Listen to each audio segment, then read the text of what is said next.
வணக்கம் நண்பர்களே, ஒரு அருமையான புத்தகத்தோடு உங்களை மீண்டும் சந்திக்க வந்திருக்கிறேன். நம்ம சேனலுக்கு உங்க எல்லோரையும் அன்போடு வரவேற்கிறேன். நம்ம எல்லார்கிட்டயும் ஒரு டைம் மிஷின் இருந்தா எப்படி இருக்கும்? நம்மளுடைய கடந்த காலத்துக்கு போய் நாம செஞ்ச தப்புகளை எல்லாம் சரி பண்றதுக்கு. அன்னைக்கு அப்படி பண்ணியிருக்கலாமே, இப்படி பண்ணியிருந்தா நல்லா இருக்குமேன்னு வருத்தப்பட்டுட்டே இருப்போம். அந்த வேலையை விட்டிருக்க கூடாது, அந்த ஆளை காதலிச்சிருக்கவே கூடாது, அன்னைக்கே அப்படி பேசியிருக்கவே கூடாதுன்னு நம்ம வாழ்க்கை இந்த வருத்தங்களாலேயே நிரம்பி இருக்கு. ஆனால் ஒரு வேளை அந்த வருத்தங்களை எல்லாம் சரி பண்ண உங்களுக்கு 2வது 3வது ஏன் 1,00,000 சான்ஸ் கிடைச்சா எப்படி இருக்கும்? நீங்கள் எடுத்த ஒவ்வொரு தப்பான முடிவுக்கும் ஒரு அன்டூ பட்டன் கிடைச்சா எப்படி இருக்கும்? அந்த மாதிரி ஒரு மேஜிக்கலான ஆனால் ரொம்ப ஆழமான நம்ம மனசு பிழிகிற மாதிரி ஒரு புத்தகத்தை பற்றி தான் இன்றைக்கி நான் பேச போகிறேன். மேட் ஹைக் எழுதின த மிட் நைட் லைப்ரரி. இது 2020 வெளியாகி உலகம் முழுக்க லட்சக்கணக்கான மக்களோட மனசை தொட்ட ஒரு புத்தகம். இது மனநலம், தத்துவம், அறிவியல், புனைவுன்னு எல்லாத்தையும் ஒன்றா கலந்த ஒரு அழகான கதை. ஆனால் இந்த கதை ஒரு சந்தோஷமான இடத்துல இருந்து ஆரம்பிக்கல. அது நம்ம கதையோட ஹீரோயின் நோரா சீரோட வாழ்க்கையோட கடைசி ரொம்ப இருண்ட ஒரு நாளில் இருந்து தான் ஆரம்பிக்குது. வாங்க அந்த கடைசி நாளில் இருந்து அவளோட இந்த அசாதாரணமான பயணத்தை ஆரம்பிப்போம். கன்வர்சேஷன் அபவுட் ரெயின், மழையை பற்றிய ஒரு உரையாடல். கதை ஆரம்பிக்கும் போதே ஒரே மழை, ஒரே இருட்டு. நம்ம ஹீரோயின் நோரா அவங்க வீட்டில் தனியாக உட்காந்துட்டு இருக்காங்க. அவங்க மனசுக்குள்ளேயும் அதே மாதிரி ஒரு இருட்டும் சோகமும் தான் இருக்குது. இது மேலேயுமே ஒரு பிடிப்பு இல்லை. வாழ்க்கையில் எல்லாமே தப்பு தப்பாக போயிட்டு இருக்கிற மாதிரி ஒரு ஃபீலிங். அன்னைக்கு அப்படி செஞ்சிருக்கலாமோ, இப்படி ஒரு முடிவு எடுக்காமல் இருந்திருக்கலாமோ அப்படின்னு பழைய விஷயங்களையே திரும்ப திரும்ப நினச்சி மனசுக்குள்ளே போட்டு குழம்பிக்கிட்டு இருக்காங்க. செஞ்ச தப்பை நினச்சும் செய்ய தவறு விட்ட நல்ல விஷயங்களை நினச்சும் அவங்க மனசு ரொம்ப பாரமாக இருக்குது. மொத்தத்தில் அவங்க வாழ்க்கையில் எதுவுமே சரியில்லை. எல்லாமே கைவிட்டு போன மாதிரி ஒரு விரக்தியான மனநிலையில் கதை ஆரம்பிக்குது. அடுத்ததா 19 இயர்ஸ் லேட்டர், 19 வருடங்களுக்கு பிறகு. அப்போது கதை டக்குன்னு ஒரு 19 வருஷம் பின்னாடி போகுது. நோரா இப்போ இப்படி இருக்காங்கன்னு நமக்கு புரிய வைக்கிற ஒரு முக்கியமான சீன் இது. நோரா அப்போ ஒரு ஸ்கூல் பொண்ணு. அவங்களுக்கு ரொம்ப பிடிச்ச அவங்க ஸ்கூல் லைப்ரரியன் மிஸ்ஸஸ் எல்ம் கூட செஸ் விளையாடிட்டு இருக்காங்க. இந்த மிஸ்ஸஸ் எல்ம் நோராவுக்கு ஒரு டீச்சர் மட்டும் இல்லை, ஒரு நல்ல ஃப்ரெண்ட் மாதிரி, ஒரு வழிகாட்டி மாதிரி. அவங்க 2 பேரும் ரொம்ப ஜாலியாக செஸ் விளையாடிட்டு இருக்கும்போது தான் அந்த சோகமான நியூஸ் வருது. நோராவோட அப்பா இறந்துட்டாரு. அந்த சின்ன வயசில் அவங்களுக்கு ரொம்ப ஆறுதலாக இருந்த ஒரு இடத்துல அவங்க வாழ்க்கையே மாற்றின ஒரு துக்கமான செய்தி கிடைக்குது. அந்த சம்பவம் அவங்க மனசில் எவ்வளவு பெரிய பாதிப்பை ஏற்படுத்தி இருக்குன்னும் அவங்க வாழ்க்கை தடம் மாறினதுக்கு அதுவும் ஒரு முக்கியமான காரணம்னு நமக்கு புரிய வைக்கிறாங்க. அந்த ஒரு நொடி தான் நோராவின் பல வருத்தங்களுக்கு ஆரம்ப புள்ளியாக அமையுது. ஏற்கனவே மனசுடைஞ்சு விரக்தியில் தனியாக உட்கார்ந்துருக்காங்க நோரா. அப்போது அவங்க வீட்டு காலிங் பெல் அடிக்குது. கதவை தட்டுறது யாருன்னு பார்த்தா அவங்க பக்கத்து வீட்டுக்காரர் ஆஷ். அவர் முகமே சரியில்லை. ரொம்ப தயங்கி தயங்கி ஒரு மோசமான விஷயத்த சொல்கிறாரு. நோரா ரொம்ப செல்லமாக வளர்த்து போன வால்டர் ரோட்டில் அடிபட்டு இறந்துடுச்சுன்னு சொல்கிறாரு. நோராவை பொறுத்த வரைக்கும் அந்த பூனை வெறும் பூனை இல்லை, அவங்க தனிமையில் அவங்க கூடவே இருந்த ஒரே ஒரு துணை. தினமும் அவங்க வீட்டுக்கு வர்றதுக்காக காத்துட்டு இருக்கிற ஒரே ஒரு ஜீவன். இப்போ அந்த பூனையும் போனதுக்கப்புறம் இந்த உலகத்தில் தனக்குன்னு யாருமே இல்லை, தன்மையில பாசம் காட்டவும் யாரும் இல்லைங்கிற அந்த எண்ணம் அவங்களுக்குள்ள இன்னும் ஆழமாக பதிஞ்சிடுது. அவங்களோட தனிமை இன்னும் அதிகமாகி அவங்கள முழுசாக விழுகிற மாதிரி ஒரு உணர்வு ஏற்படுது. பூனை எழுந்த சோகத்தோடு அடுத்ததாக அவங்க வேலை செய்கிற இடத்துக்கு போகிறாங்க. அது ஒரு மியூசிக் இன்ஸ்ட்ருமெண்ட்ஸில் விற்கிற கடை. அந்த கடைக்கு பேர் ஸ்ட்ரிங் தியரி. இந்த பேரில் ஒரு சயின்ஸ் தியரியும் இருக்குது. அதுக்கும் இந்த கதைக்கும் ஒரு சின்ன சம்பந்தம் இருக்குது. அதை நாம் அப்புறமா பார்க்கலாம். அங்கே அவங்க ஓனர் நீல் கூப்பிட்டு பேசுகிறாரு. நோரா, உனக்கு வேலையில் பெரிய ஆர்வம் இருக்கிற மாதிரி தெரியல, நீ ரொம்ப டல்லாகவே இருக்கிற, அதனால் இனிமேல் நீ வேலைக்கு வர வேண்டாம்னு ரொம்ப சுலபமாக சொல்லிட்டாரு. சோர்ந்து போயிருந்த நோராவுக்கு இது அடுத்த இடி மாதிரி விழுது. அவங்களுக்கு இருந்த ஒரே ஒரு வேலையும் அவங்க வெளியுலகத்தோட சம்மந்தப்படுத்திக்கிட்ட ஒரே ஒரு இடமும் இப்போ இல்லாமல் போயிடுச்சு. அவங்க எதுக்குமே லாயக்கில்லை, தன்னால் யாருக்கும் எந்த பிரயோஜனமும் இல்லைன்னு அவங்க மனசுக்குள்ளே ஆழமாக நினைக்க ஆரம்பிக்கிறாங்க. அவங்க வாழ்க்கையோட கடைசி நம்பிக்கையும் கொஞ்சம் கொஞ்சமாக அணிய தொடங்குது. வேலையும் போச்சு, கூட இருந்த பூனையும் செத்து போச்சு. இப்போ நோராவோட மனசில் கொஞ்சம் நஞ்சம் இருந்த நம்பிக்கையும் மொத்தமாக போயிடுச்சு. அவங்க மனசுக்குள்ள பெரிய தத்துவ ஞானிகள் சொல்ற விஷயங்கள் எல்லாம் ஓட ஆரம்பிக்குது. குறிப்பா வாழ்றதே கஷ்டப்படத்தான், to live is to suffer அப்படிங்கிற ஒரு வரி அவங்கள ரொம்பவே பாதிக்குது. ஆமால்ல, வாழ்க்கைனா என்ன? கஷ்டம், வலி, ஏமாற்றம், இதுதானே வாழ்க்கை. நம்ம சந்தோஷமா இருக்கலாம்னு நினைக்கிறது தான் தப்பு அப்படின்ட்டு அவங்க மனசு அவங்க கிட்டேயே பேசுது. அவங்க பண்ற கஷ்டத்துக்கு ஒரு தத்துவார்த்தமான முலாம் பூசுற மாதிரி, நான் கஷ்டப்படுறது என் தப்பு இல்லை, வாழ்க்கையோட குணமே அதுதான் அப்படின்னு ஒரு முடிவுக்கு வராங்க. இந்த எல்லாம் அவங்க மனசுல இருந்த கடைசி நம்பிக்கையையும் அணைச்சி அவங்கள விரக்தியோட ஆழத்துக்கு கொண்டு போயிடுது. இப்போ நோராவோட மனசு அவங்க வாழ்க்கையோட கடந்த காலத்துக்குள்ள ஒரு பயணம் போகுது. அவங்க மனசுக்குள்ள ஒரு பெரிய ஹால் மாதிரி இருக்கு. அதுல நிறைய கதவுகள் இருக்கு. ஆனா எல்லா கதவுகளும் மூடி இருக்கு. ஒவ்வொரு கதவும் அவங்க தவறவிட்ட ஒரு வாய்ப்பு. ஒரு கதவு அவங்க முன்னாள் காதலன் டானோட கல்யாண வாழ்க்கை காணுது. அது அவங்களே வேண்டாம்னு மூடிட்டாங்க. இன்னொரு கதவு அவங்க தோழி இஸியோட ஆஸ்திரேலியாவுக்கு போறதுக்கானது. அதையும் அவங்க திறக்கவே இல்லை. வேறொரு கதவு அவங்க அண்ணன் ஜோவோடு சேர்ந்து ஒரு பெரிய ராக் ஸ்டார் ஆகுறதுக்கானது. அதையும் பாதியிலேயே மூடிட்டு வந்துட்டாங்க. அடுத்ததா நீச்சல் வீரங்கனையா ஒலிம்பிக்ல ஜெயிக்கிறதுக்கான ஒரு கதவு. இப்படி அவங்க வாழ்க்கையில திறக்காம விட்ட பாதி திறந்து மூடின கதவுகளை நினைச்சு ரொம்பவே வருத்தப்படுறாங்க. இனிமே திறக்கிறதுக்கு எந்த புது கதவும் இல்லை, எல்லா வழியும் அடிச்சிடுச்சுன்னு அவங்க முழுசா நம்புறாங்க. இந்த மூடிய கதவுகள் தான் அவங்கள அடுத்த கட்டத்தை நோக்கி, அதாவது ஒரு மோசமான முடிவை நோக்கி தள்ளுது. How to be a black hole. ஒரு கருந்துளையாக இருப்பது எப்படி? இந்த தலைப்பே ரொம்ப வித்தியாசமா இருக்குல்ல. ஒரு கருந்துளையாக இருப்பது எப்படின்னு நோரா இப்போ தன்னை அப்படித்தான் பார்க்குறாங்க. அவங்க மனநிலை எப்படி இருக்குன்னா, அவங்க தன்னை ஒரு மனுஷியாவே பார்க்கல, வானத்தில் இருக்கிற பிளாக் ஹோல் மாதிரி பார்க்குறாங்க. ஒரு பிளாக் ஹோல் என்ன பண்ணும்? பக்கத்தில் இருக்கிற வெளிச்சம் எல்லாத்தையுமே ஈர்த்து தனக்குள்ளே இழுத்துக்கும், எதையுமே விட்டுடாது. அதே மாதிரி தான் நோராவும் தன்னை சுற்றி இருக்கிற சின்ன சின்ன சந்தோஷங்களை கூட தன்னோட சோகத்தாலேயும் விரக்தியாலேயும் உள்ள இழுத்து இல்லாமல் ஆகிடுறதா ஆழமாக நம்புகிறாங்க. ஒரு ரூமில் 4 பேர் ஜோலியாக சிரித்து பேசிட்டு இருக்காங்கன்னு வச்சுக்கோங்க. அந்த ரூமுக்குள்ளே நோரா நுழைஞ்சா போதும், அந்த மொத்த சந்தோஷமும் அப்படியே வடிஞ்சு ஒரு மாதிரி அமைதியாகிடும்னு அவங்க நம்புகிறாங்க. நம்மளால யாருக்குமே எந்த சந்தோஷமும் இல்லை, அதனால் நாம் அவங்க சந்தோஷத்தை கெடுக்கிறோம். நம்ம அண்ணன் வாழ்க்கையில் நாம் ஒரு பாரம், நம்ம கூட இருந்தால் சந்தோஷமாக இருக்க மாட்டாங்க. இந்த மாதிரி எண்ணங்கள் அவங்க மனசை முழுசாக ஆக்கிரமிக்குது. அவங்க இருப்பு மற்றவங்களுக்கு ஒரு சுமை, ஒரு சாபம், அவ்வளவுதான். இந்த எண்ணம் அவங்கள தற்கொலைங்கிற இறுதி முடிவுக்கு இன்னும் பக்கத்தில் கொண்டு போகுது. பிளாக் ஹோல்ங்கிற எண்ணத்திலிருந்து நோராவோட மனநிலை இப்போ இன்னும் ஒரு படி கீழே ரொம்ப ஆழமான ஒரு இடத்துக்கு போகுது. அதுதான் ஆன்டிமேட்டர். சயின்ஸ் படி மேட்டர் பொருள்னு ஒன்று இருந்தால் அதுக்கு அப்படியே ஆப்போசிட் தான் ஆன்டிமேட்டர், எதிர்பொருள். இந்த ரெண்டும் ஒன்று சேர்ந்தால் ரெண்டுமே அழிஞ்சு ஒரு பெரிய சக்தி மட்டும்தான் மிஞ்சும். நோரா இப்போது தன்னை அப்படிப்பட்ட ஒரு ஆன்டிமேட்டர் மாதிரி தான் உணர்றாங்க. அதாவது அவங்க மனசு இப்படி யோசிக்குது, இந்த உலகம், இதில் இருக்கிற மற்ற மனுஷங்க, அவங்களோட சந்தோஷம், அன்பு, நல்லது எல்லாமே மேட்டர். நான் அதுக்கு எதிரான ஆன்டிமேட்டர். நான் எங்கே போனாலும் அங்கே இருக்கிற நல்ல விஷயங்களை அழிச்சிடுவேன். என்னால் நல்லது நடக்காது, நல்லது கெட்டு தான் போகும். நான் மற்றவங்களுக்கு பாரமாக இருக்கிறேன். அப்படிங்கிறத விட என்னோட இருப்பே ஒரு தப்பான விஷயம். நான் இந்த உலகத்துக்கே எதிரானவள் அப்படின்னு ரொம்ப ஆழமாக நம்ப ஆரம்பிக்கிறாங்க. இந்த எண்ணம் அவங்க மனசில் வழப்போ அவங்களுக்கு இருந்த கடைசி குற்ற உணர்ச்சியும் போயிடுச்சு. நான் இந்த உலகத்தை விட்டு போயிட்டா யாருக்கும் நஷ்டம் இல்லை, இந்த உலகத்துக்கும் மற்றவங்களுக்கும் நல்லது அப்படின்னு ஒரு அபாயகரமான முடிவுக்கு அவங்க முழுசாக வந்துடுறாங்க. இதுதான் அவங்க வாழ்க்கையோட கடைசி புள்ளியாக அமையுது. இதுதான் அந்த கடைசி நொடி. எல்லாத்தையும் முடிவு பண்ணிட்டாங்க நோரா. அவங்க மனசில் இப்போது பெரிய போராட்டம் எதுவும் இல்லை, அழுகை இல்லை, கோபம் இல்லை, எல்லாம் முடிஞ்சிடுச்சு. எல்லா கஷ்டமும் தீரப்போகுதுங்கிற ஒரு விதமான அமைதி தான் அவங்க மனசில் இருக்குது. மனசளவில் இந்த உலகத்தை விட்டு எல்லா வழிகளில் இருந்து விடைபெற தயாராகிட்டாங்க. அவங்க வாழ்க்கையை முடிக்கிறதுக்கான அந்த கடைசி செயலை செய்கிறாங்க. அவங்க கண்ணு முன்னாடி இருந்த டிஜிட்டல் கடிகாரத்தை பார்க்குறாங்க. நேரம் மெதுவாக நகருது. 23:58, 23:59. சரியாக நள்ளிரவு 12 மணி ஆனதும் அந்த கடிகாரம் 0000 வந்து நிற்குது. அந்த நொடி அவங்க மூச்சு நின்று இந்த உலகத்தோட அவங்களுக்கு இருந்த தொடர்பு துண்டிக்கப்பட்ட மாதிரி உணர்றாங்க.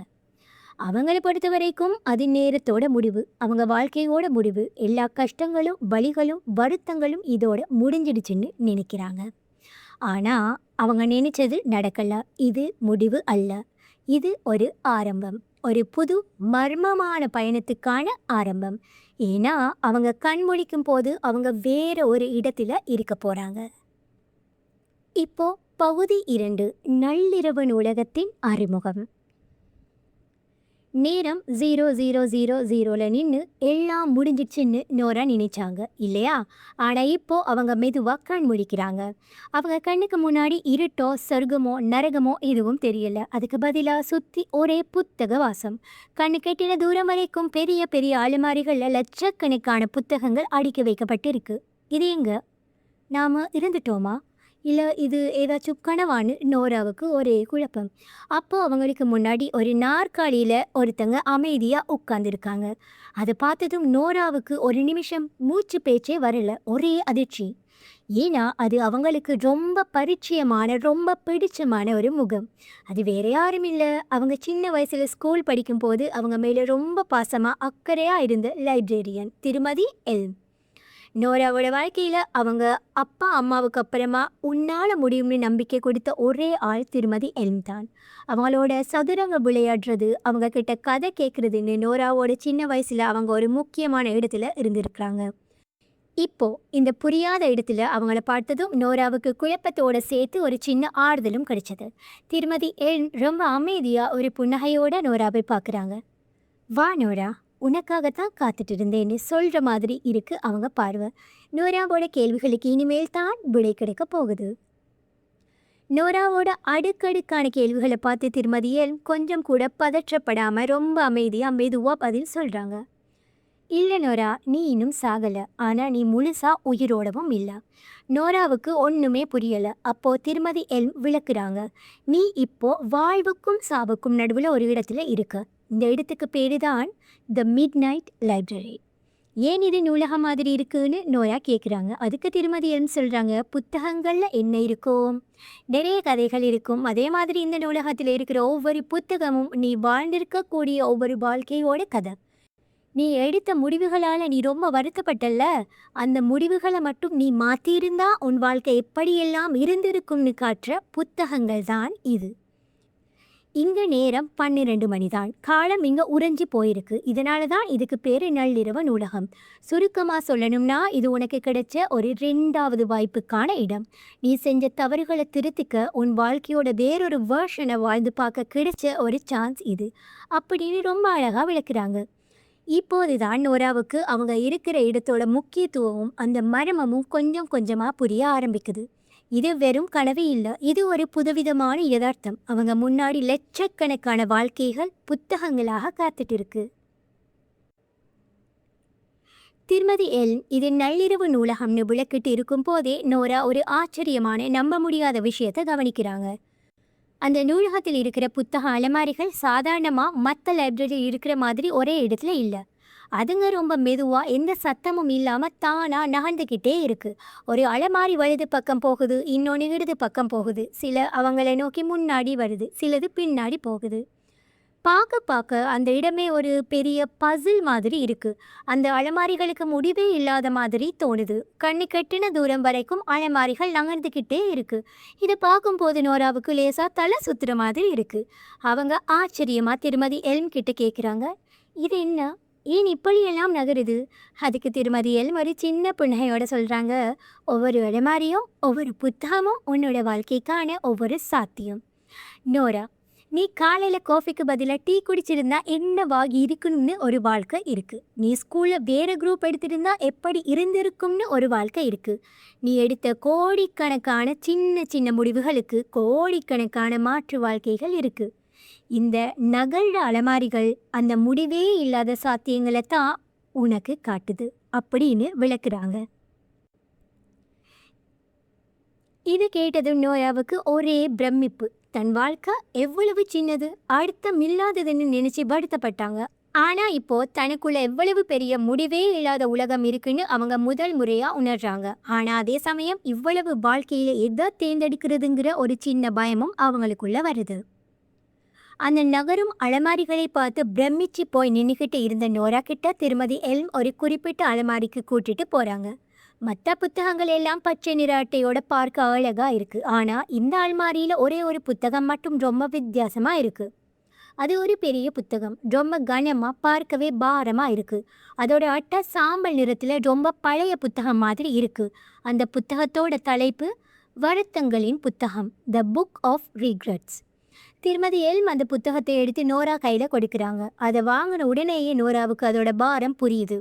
அது வெறும் புத்தகத்தோட எடை இல்லை, அவங்க மனசில் சுமந்துக்கிட்டு இருந்த அத்தனை வருத்தங்களோட மொத்த எடை. பயந்துக்கிட்டே அந்த புத்தகத்தோட முதல் பக்கத்தை திருப்புறாங்க. அதில் இப்படி எழுதியிருக்கு: நான் ஏன் ஒரு பனிப்பாறை ஆராய்ச்சியாளராக ஆகலை.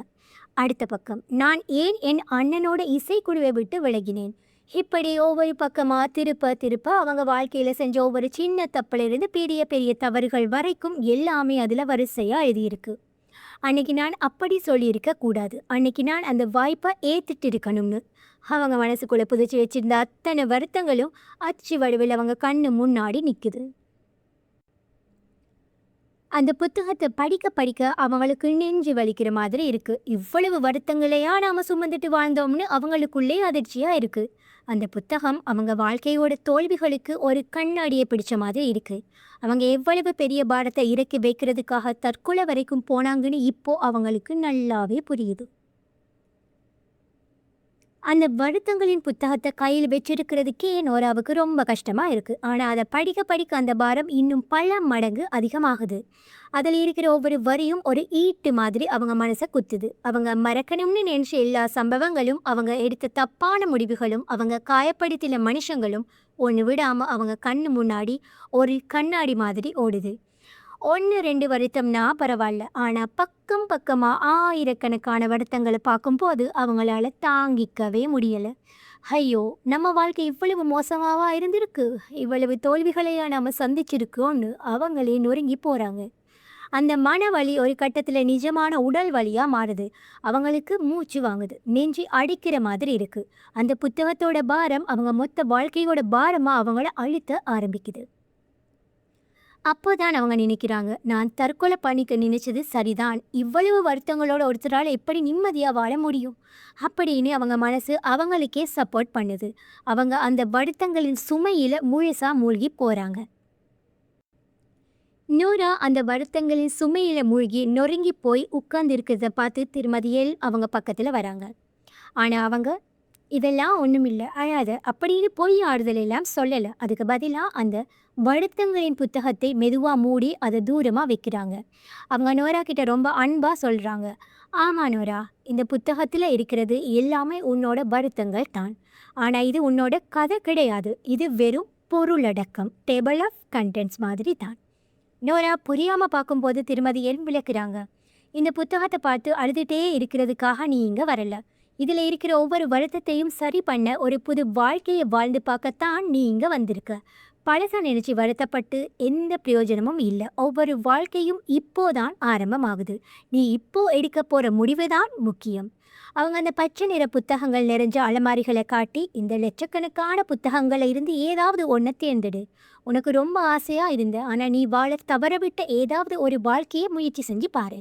உனக்கு பிடிக்கலைன்னா ஒரு பிரச்சனையுமே இல்லை, நீ திரும்ப இங்கேயே வந்துடலாம், பயப்படாதே அப்படின்னு ஊக்கப்படுத்துகிறாங்க. திருமதி எல்மோடு இந்த வார்த்தைகள் நோராவோட மனசில் இருந்த பாரத்தை கொஞ்சம் குறிக்குது. முதல் முறையாக அந்த விரக்தியில் இருந்து ஒரு சின்ன நம்பிக்கை கீற்று வெளியே வருது. சரி, முயற்சி செஞ்சு தான் பார்ப்போமே அப்படின்னு அவளும் ஒரு வாழ்க்கையை தேர்ந்தெடுக்க தயாராகிறா. அவளோட பயணம் இப்போதான் உண்மையிலேயே ஆரம்பமாக போகுது.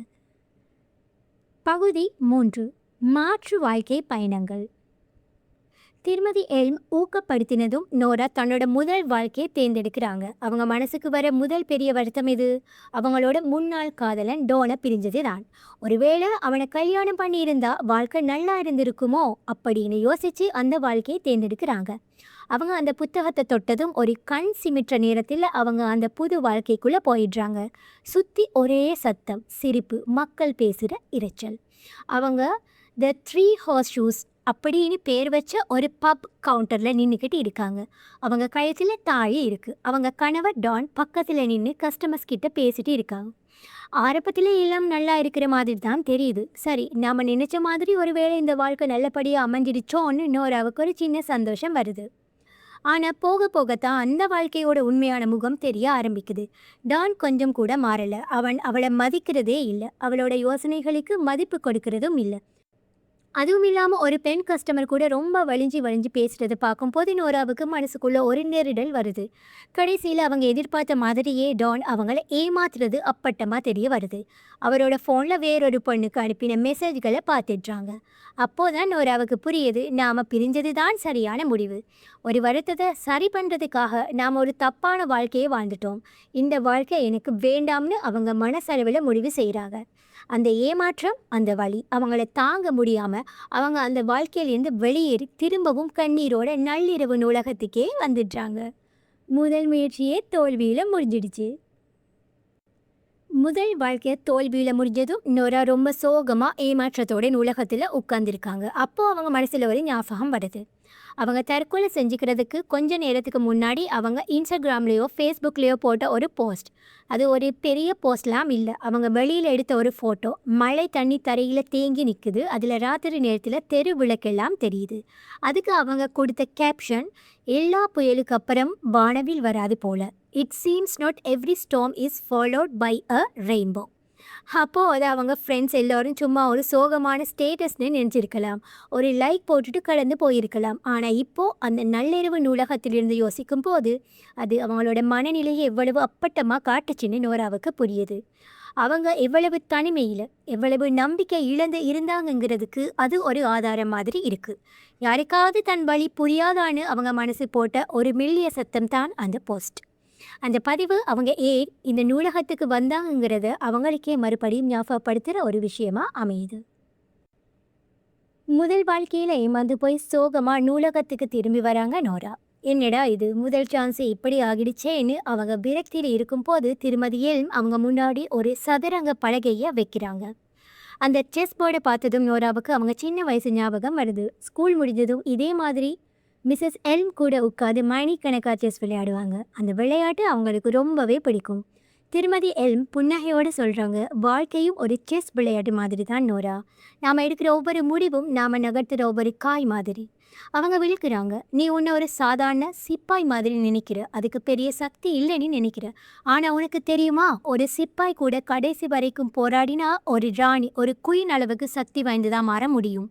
ஆட்டத்தில் சில காய்களை இழக்கிறது சகஜம்தான்.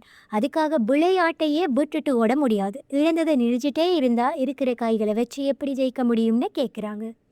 அப்போதான் நோராவுக்கு புரியுது, அவங்க செஞ்ச தப்புகளை, இழந்த காய்களை அந்த வருத்தங்களின் புத்தகத்தில் பார்த்துட்டே இருந்தா அவங்களால ஒரு புது வாழ்க்கையையும் அடுத்த மூவை தேர்ந்தெடுக்க முடியாது. இந்த நள்ளிரவு நூலகம்ங்கிறது ஒரு பெரிய செஸ் போர்டு. ஒவ்வொரு புத்தகமும் அவங்களுக்கான ஒரு புது மூவ். இந்த செஸ் விளையாட்டு நோராவுக்கு ஒரு பெரிய பாடத்தை கற்றுக் கொடுக்குது. தோல்விங்கிறது முடிவல்ல, அது ஆட்டத்தோட ஒரு பகுதி தான். நாம் கவனமாக அடுத்த ஆடி எடுத்து வைக்கணும். இந்த தெளிவோட அவங்க தன்னோட அடுத்த வாழ்க்கையை தேர்ந்தெடுக்க தயாராகிறாங்க. முதல் மாற்று வாழ்க்கையில் ஏற்பட்ட சோகமான அனுபவத்தால் நோரா மிகுந்த ஏமாற்றத்துடனும் குழப்பத்துடனும் நள்ளிரவு நூலகத்துக்கு திரும்புகிறான்னு பார்த்தோம். நான் வருத்தப்பட்டு ஒரு வாழ்க்கை இவ்வளவு கொடூரமாகவா இருக்கும் என்று அவள் உடைந்து போகிறாள். அவளது முதல் முயற்சியே தோல்வியில் முடிந்ததால் அவளுக்கு இருந்த கொஞ்ச நஞ்ச நம்பிக்கையும் போய்விடுது. ஆனால் திருமதியில் அவளை அமைதிப்படுத்துகிறாங்க. அவர் ஒரு ஞானி போல பேசுகிறாரு. நோரா, ஒரு விஷயத்தை பற்றி புத்தகத்தில் படிப்பது வேறு, அதை நேரில் அனுபவிப்பது வேறு. நீ அந்த வாழ்க்கையை வாழலாம் என்றால் அது உனக்கு மகிழ்ச்சியை தராது என்பது எப்படி தெரியும்? இப்போது நீ ஒன்றை கற்றுக்கொண்டாய். நீ இழந்ததாக நினைத்த அந்த வாழ்க்கை உண்மையில் உனக்கானது இல்லை என்பதை புரிந்து கொண்டாய். இது தோல்வி அல்ல, இது ஒரு பாடம். வாழ்ந்து பார்ப்பதன் மூலம்தான் எதையும் கற்றுக்கொள்ள முடியும் என்ற முக்கியமான தத்துவத்தை திருமதியில் அவளுக்கு உணர்த்துறாங்க. வருத்தங்களின் புத்தகத்தை புரட்டி பார்ப்பதால் எந்த பயனும் இல்லை. ஏதாவது ஒரு புத்தகத்தை தேர்ந்தெடுத்து அந்த வாழ்க்கைக்குள் சென்று அதை அனுபவித்தால் மட்டுமே உண்மையான புரிதல் கிடைக்கும் என்று அவர் அவளுக்கு தைரியமூட்டுறாங்க. இந்த உரையாடல் நோராவின் தேடலில் ஒரு முக்கியமான திருப்பு முனையாக அமைகிறது. முதல் தோல்வியின் விரக்தியிலிருந்து அவளை மீட்டு அடுத்தடுத்த வாழ்க்கையை முயற்சி செய்து பார்க்க அவளை தூண்டுகிறது. நோராவின் மனதை அரித்து கொண்டிருந்த மிக முக்கியமான வருத்தங்களில் ஒன்று அவளது பூனை வோல்டேரின் மரணம். நான் மட்டும் அன்று அதை வெளியே விடாமல் இருந்திருந்தால் அது உயிரோடு இருந்திருக்கும் என்று அவள் தன்னைத்தானே நொந்து கொண்டிருந்தாள். அந்த ஒரு தவறான முடிவால் தான் தன் ஒரே துணையை இழந்ததாக நம்பினாள். அதனால் அந்த வருத்தத்தை சரி செய்ய விரும்பிய நோரா தன் பூனையை வீட்டுக்குள்ளேயே பத்திரமாக வைத்திருக்க முடிவு செய்த ஒரு வாழ்க்கையை தேர்ந்தெடுக்கிறாள். அந்த வாழ்க்கைக்குள்ள அவள் நுழையும் போது தன்னோட அன்பு பூனை ஓடி வந்து கொஞ்சம் என்று அவள் ஆவலுடன் எதிர்பார்க்கிறாள். ஆனால் அங்கே அவளுக்கு பேரதிர்ச்சி காத்திருக்குது. அவள் வீட்டுக்குள் நுழைந்ததும் போல்டர் அசைவில்லாமல் இறந்து கிடைப்பதை காண்கிறாள். அவளால் அதை நம்பவே முடியவில்லை. எப்படி இது சாத்தியம்? நான் அதை மிகவும் பத்திரமாகத்தானே பார்த்து கொண்டேன் என்று அவள் மனம் உடைகிறாள். அப்போதுதான் அந்த வாழ்க்கையில் உள்ள நோராவிடம் இருந்து உண்மை தெரிய வருகிறது. வோல்டருக்கு பிறவிலேயே இதயத்தில் ஒரு கோளாறு இருந்திருக்கிறது. அது வெளியே சென்றிருந்தாலும் வீட்டுக்குள் இருந்திருந்தாலும் அதன் மரணம் நிச்சயம். அந்த மரணம் நோராவின் செயலால் ஏற்படவில்லை. இந்த அனுபவம் நோராவின் மனதில் ஒரு ஆழமான புரிதலை ஏற்படுத்துகிறது. வாழ்க்கையில் நடக்கும் எல்லா நிகழ்வுகளுக்கும் நாம காரணம் அல்ல. சில விஷயங்கள் நம்ம கட்டுப்பாட்டை மீறியவை. நாம் எவ்வளவு முயன்றாலும் சில முடிவுகளை நம்மால் மாற்ற முடியாது. எல்லாத்துக்கும் மேலா நம்ம குற்றம் சாட்டிக் கொள்வதில் அர்த்தமே இல்லை என்ற முக்கியமான பாடத்தை அவள் கற்றுக்கொள்கிறாள். அவளது மனதில் இருந்த ஒரு பெரிய குற்ற உணர்ச்சி சுமை அந்த நொடியில் கரையுது. பூனை விஷயத்தில் ஒரு முக்கியமான பாடத்தை கற்றுக்கிட்ட பிறகு நோரா நூலகத்தில் அமைதியாக இருக்காங்க. அப்போது அவங்க மனசுக்கு அவங்க போட்ட கடைசி சோஷியல் மீடியா போஸ்ட் ஞாபகம் வருது. இதுக்கு முன்னாடி நாம் பார்த்தது அவங்க தற்கொலைக்கு முன்னாடி போட்ட 2வது கடைசி போஸ்ட். ஆனால் இது அவங்க போட்ட இறுதி பதிவு. அந்த பதிவில் எந்த ஃபோட்டோவும் இல்லை, எந்த கவிதையும் இல்லை, பெரிய தத்துவமும் இல்லை. ரொம்ப சிம்பிளாக ஆனால் ரொம்ப வலி நிறைஞ்ச ஒரே ஒரு வரி இருந்தது. அதில் இப்படி எழுதியிருந்துச்சு: எல்லா விஷயத்திலையும் நான் ரொம்ப ஏமாந்துட்டேன். ஐ am so disappointed in everything. இந்த ஒரு வரியில் அவங்களோட மொத்த விரக்தியும் வலியும் அடங்கியிருந்துச்சு. வாழ்க்கை மேலே, மற்ற மனுஷங்க மேலே, ஏன் தன் மேலேயே அவங்களுக்கு இருந்த மொத்த ஏமாற்றத்தோட வெளிப்பாடு தான் அந்த போஸ்ட். அது ஒரு உதவி கேட்குற சத்தம் இல்லை, அது இந்த விளையாட்டு முடிஞ்சிடுச்சு, நான் தோத்துட்டேன்னு சொல்கிற மாதிரி ஒரு அறிவிப்பு. அந்த மனநிலையில் இருந்த அவங்க இப்போது எவ்வளவு தூரம் வந்திருக்காங்கன்னு இந்த நினைவு அவங்களுக்கு புரிய வைக்குது. ஆனால் இன்னும் போக வேண்டிய தூரம் நிறைய இருக்குன்னு அவங்களுக்கு தெரியுது. இந்த தடவை நோரா தன்னோட இன்னொரு பெரிய வருத்தத்தை சரி செய்ய நினைக்கிறாங்க. சின்ன வயசில் எங்கள் அப்பாவுக்காக நீச்சல் போட்டியை விடாமல் இருந்திருந்தா இன்னைக்கு நாம் ஒரு பெரிய ஆளாக இருந்திருப்போமே. இதுதான் அவங்க சரி செய்ய நினைச்ச வருத்தம். அவங்க அந்த வாழ்க்கைக்குள்ளே போனதும் காது கிழியிற அளவுக்கு கைத்தட்டல் சத்தம், சுற்றி ஒரே கேமரா வெளிச்சம். அவங்க கழுத்தில் பல ஒலிம்பிக் தங்கப்பதக்கங்கள் இருக்குது. அவங்க ஒரு உலக சாம்பியன். வெளியிலேருந்து பார்க்க இது ஒரு கனவு வாழ்க்கை. பணம், புகழ், வெற்றி எல்லாமே அவங்க காலில் கிடக்கு. பேட்டிகள், பத்திரிகைகள்னு அவங்க தான் டாப் ஸ்டார். அவங்க தற்கொலை செஞ்சுக்க நினைச்ச அந்த பழைய நோராவோட வாழ்க்கைக்கு இது அப்படியே ஆப்போசிட். ஆனால் அந்த வெற்றிக்கு பின்னாடி இருந்த வலியும் அழுத்தமும் அவங்களுக்கு தான் தெரியும். தினமும் விடிய காலையில் 4 மணிக்கு எழுந்து கடுமையான பயிற்சி. இதுதான் சாப்பிடணும், இது சாப்பிடக்கூடாதுன்னு ஒரு பெரிய டயட் லிஸ்ட். ஜெயிக்கணுமேங்கிற பயம்னு அவங்க வாழ்க்கை ஒரு மிஷின் மாதிரி ஆகிடுச்சு. அதுலேயும் கொடுமை என்னென்னா, இந்த வாழ்க்கையில் அவங்க அப்பா தான் அவங்களோட கோச். அவரோட கண்டிப்பில் அன்புங்கிறதே இல்லை. ஜெயிக்கிற வரைக்கும் தான் அவங்க பொண்ணு. ஒரு போட்டியில் தோத்துட்டா கூட அவளை மதிக்கவே மாட்டார். அவங்க உறவு ரொம்ப நச்சுத்தன்மையாக இருக்குது. ஒரு நாள் ராத்திரி ஒரு பெரிய போட்டியில் ஜெயிச்சதுக்கு அப்புறமா ஹோட்டல் ரூமில் தனியாக உட்காந்து புதினா டீ குடிச்சிட்டே இருக்காங்க. அந்த டீ மனசை அமைதிப்படுத்தணும். ஆனால் அவங்க மனசுக்குள்ள ஒரே புயல் அடிக்குது. இந்த வெற்றியை யாருக்காக கொண்டாட? எங்கள் உண்மையான அன்பு எங்கே இருக்குது அப்படின்னு அவங்க கண்ணீர் விட்டுறாங்க. அப்போதான் அவங்களுக்கு ஒரு முக்கியமான உண்மை புரியுது. உலகம் கொண்டாடுற வெற்றி நமக்கு சந்தோஷத்தை கொடுக்கணும்னு எந்த அவசியமும் இல்லை. அவங்க வருத்தம்னு நினச்ச ஒரு விஷயம், அதாவது நீச்சலை விட்டது, உண்மையிலே அவங்க மன அமைதிக்காக அவங்களே எடுத்த ஒரு நல்ல முடிவு. இந்த வெற்றிகரமான வாழ்க்கை ஒரு தங்க குணு மாதிரி. இந்த வாழ்க்கை வேண்டாம்னு அவங்க முடிவு செஞ்சதும் அவங்க திரும்பவும் நள்ளிரவு நூலகத்துக்கே போயிடுறாங்க. வெற்றி புகழ்னு உச்சத்தில் இருந்த ஒலிம்பிக் வாழ்க்கையும் சந்தோஷம் இல்லாததால் நோரா ரொம்ப குழம்பி போய் நூலகத்துக்கு வராங்க.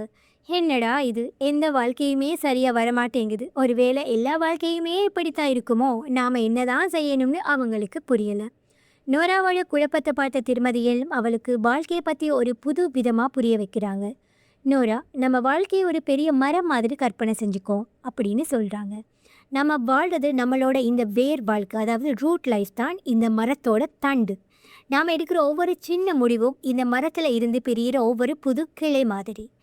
யோசிச்சு பாரு, நீ டானை பிரிஞ்சது ஒரு கிளை, பிரியாமல் கல்யாணம் பண்ணியிருந்தது இன்னொரு கிளை, நீ நீச்சல் போட்டியை விட்டது ஒரு கிளை, விடாமல் தொடர்ந்தது இன்னொரு கிளை. இப்படி லட்சக்கணக்கான கிளைகளோட ஒரு பெரிய பிரம்மாண்டமான மரம் தான் உன்னோட வாழ்க்கை. இதை கேட்டது நோரா கேட்குறாங்க, அப்போ இதில் சரியான கிளை எது? நான் தப்பான கிளையில் வாழ்ந்துட்டேனா? அதுக்கு திருமதி எல்ம் சொல்கிறாங்க, அப்படி சரியான கிளை தப்பான கிளைன்னு எதுவுமே கிடையாது. இப்படி நீ யோசிக்கிறது தான் கணினி பிழை, சிஸ்டம் எரர். ஒவ்வொரு கிளையும் ஒவ்வொரு விதமான வாழ்க்கை. ஒன்றில் இருக்கிற சந்தோஷம் இன்னொன்றில் இருக்காது. உன்னோட வேலை சரியான கிளையை தேடுறது இல்லை, நீ இருக்கிற கிளையில் எப்படி சந்தோஷமாக வாழுதுன்னு கற்றுக்கிறது தான். இப்போதான் நோராவுக்கு ஒரு பெரிய உண்மை புரியுது. அவங்க குறை இல்லாத கச்சிதமான, அதாவது பர்ஃபெக்டான ஒரு லைஃப்பை தேடிட்டு இருந்தாங்க. ஆனால் அப்படி ஒரு வாழ்க்கை கிடையவே கிடையாது. ஒவ்வொரு வாழ்க்கையும் அதோட நல்லது கெட்டதோடு தான் வரும்னு அவங்க புரிஞ்சுக்கிறாங்க. இந்த எண்ணம் அவங்களோட தேடலை ஒரு புது திசையில் திருப்புது. பகுதி 4. திருப்பு முனை மற்றும் புதிய தேடல்கள். மரத்தோட கிளைகள் பற்றின உண்மையை புரிஞ்சுக்கிட்டதும் நோராவோட தேடலில் ஒரு புது மாற்றம் வருது. இந்த தடவை அவங்க தன்னோட பழைய வருத்தங்களை சரி பண்ண நினைக்கல. அதுக்கு பதிலாக அவங்க கற்பனை கூட பண்ணி பார்க்காத ஒரு வாழ்க்கையை, ஒரு பெரிய சாகசத்தை தேர்ந்தெடுக்கிறாங்க. அவங்க கண்மொழிக்கும் போது அவங்கள சுற்றி கண்ணு கட்டிய தூரம் வரைக்கும் ஒரே பனிமலைகள். வெள்ளை நிறத்தை தவிர வேற எதுவுமே இல்லை. காத்தோட சத்தம் தவிர வேற எந்த சத்தமும் இல்லை. அவங்க நார்வேல இருக்கிற ஸ்வால்பார்டுங்கிற ஒரு தனிமையான ஆள் நடமாட்டமே இல்லாத தீவில் ஒரு பனிப்பாறை ஆராய்ச்சியாளராக இருக்காங்க. பெட்ஃபோர்டில் அவங்க வாழ்ந்த சின்ன வீட்டுக்கும் இந்த பிரம்மாண்டமான இயற்கைக்கும் துள்ளி கூட சம்பந்தம் இல்லை. முதல் முறையாக அவங்க தனிமையை நினச்சி சோகப்படலை. அதுக்கு பதிலாக இந்த உலகத்தோட பிரம்மாண்டத்தை நினச்சி ஆச்சரியப்படுறாங்க. இவ்வளவு பெரிய உலகத்தில் நம்மளோட கஷ்டம்லாம் இவ்வளவு சின்னதுன்னு அவங்களுக்கு தோணுது. இந்த வாழ்க்கையில் அவங்க ஒரு விஞ்ஞானி. பூமி வெப்பமயமாதல் பற்றி ஆராய்ச்சி பண்ணுற ஒரு முக்கியமான வேலையில் இருக்காங்க. அவங்க வாழ்க்கை இப்போ அவங்களோட சொந்த அறிவாலையும் தைரியத்தாலையும் நடக்குது, மற்றவங்களை சார்ந்து இல்லை. இந்த அமைதியான ஆனால் அதே சமயம் ஆபத்தான வாழ்க்கை நோராவுக்கு ஒரு புதுவிதமான மன அமைதியை கொடுக்குது. அவங்க முதல் முறையாக நான் இங்கே இருக்கேன், இந்த கணத்தில் வாழுறேன்னு உணர்றாங்க.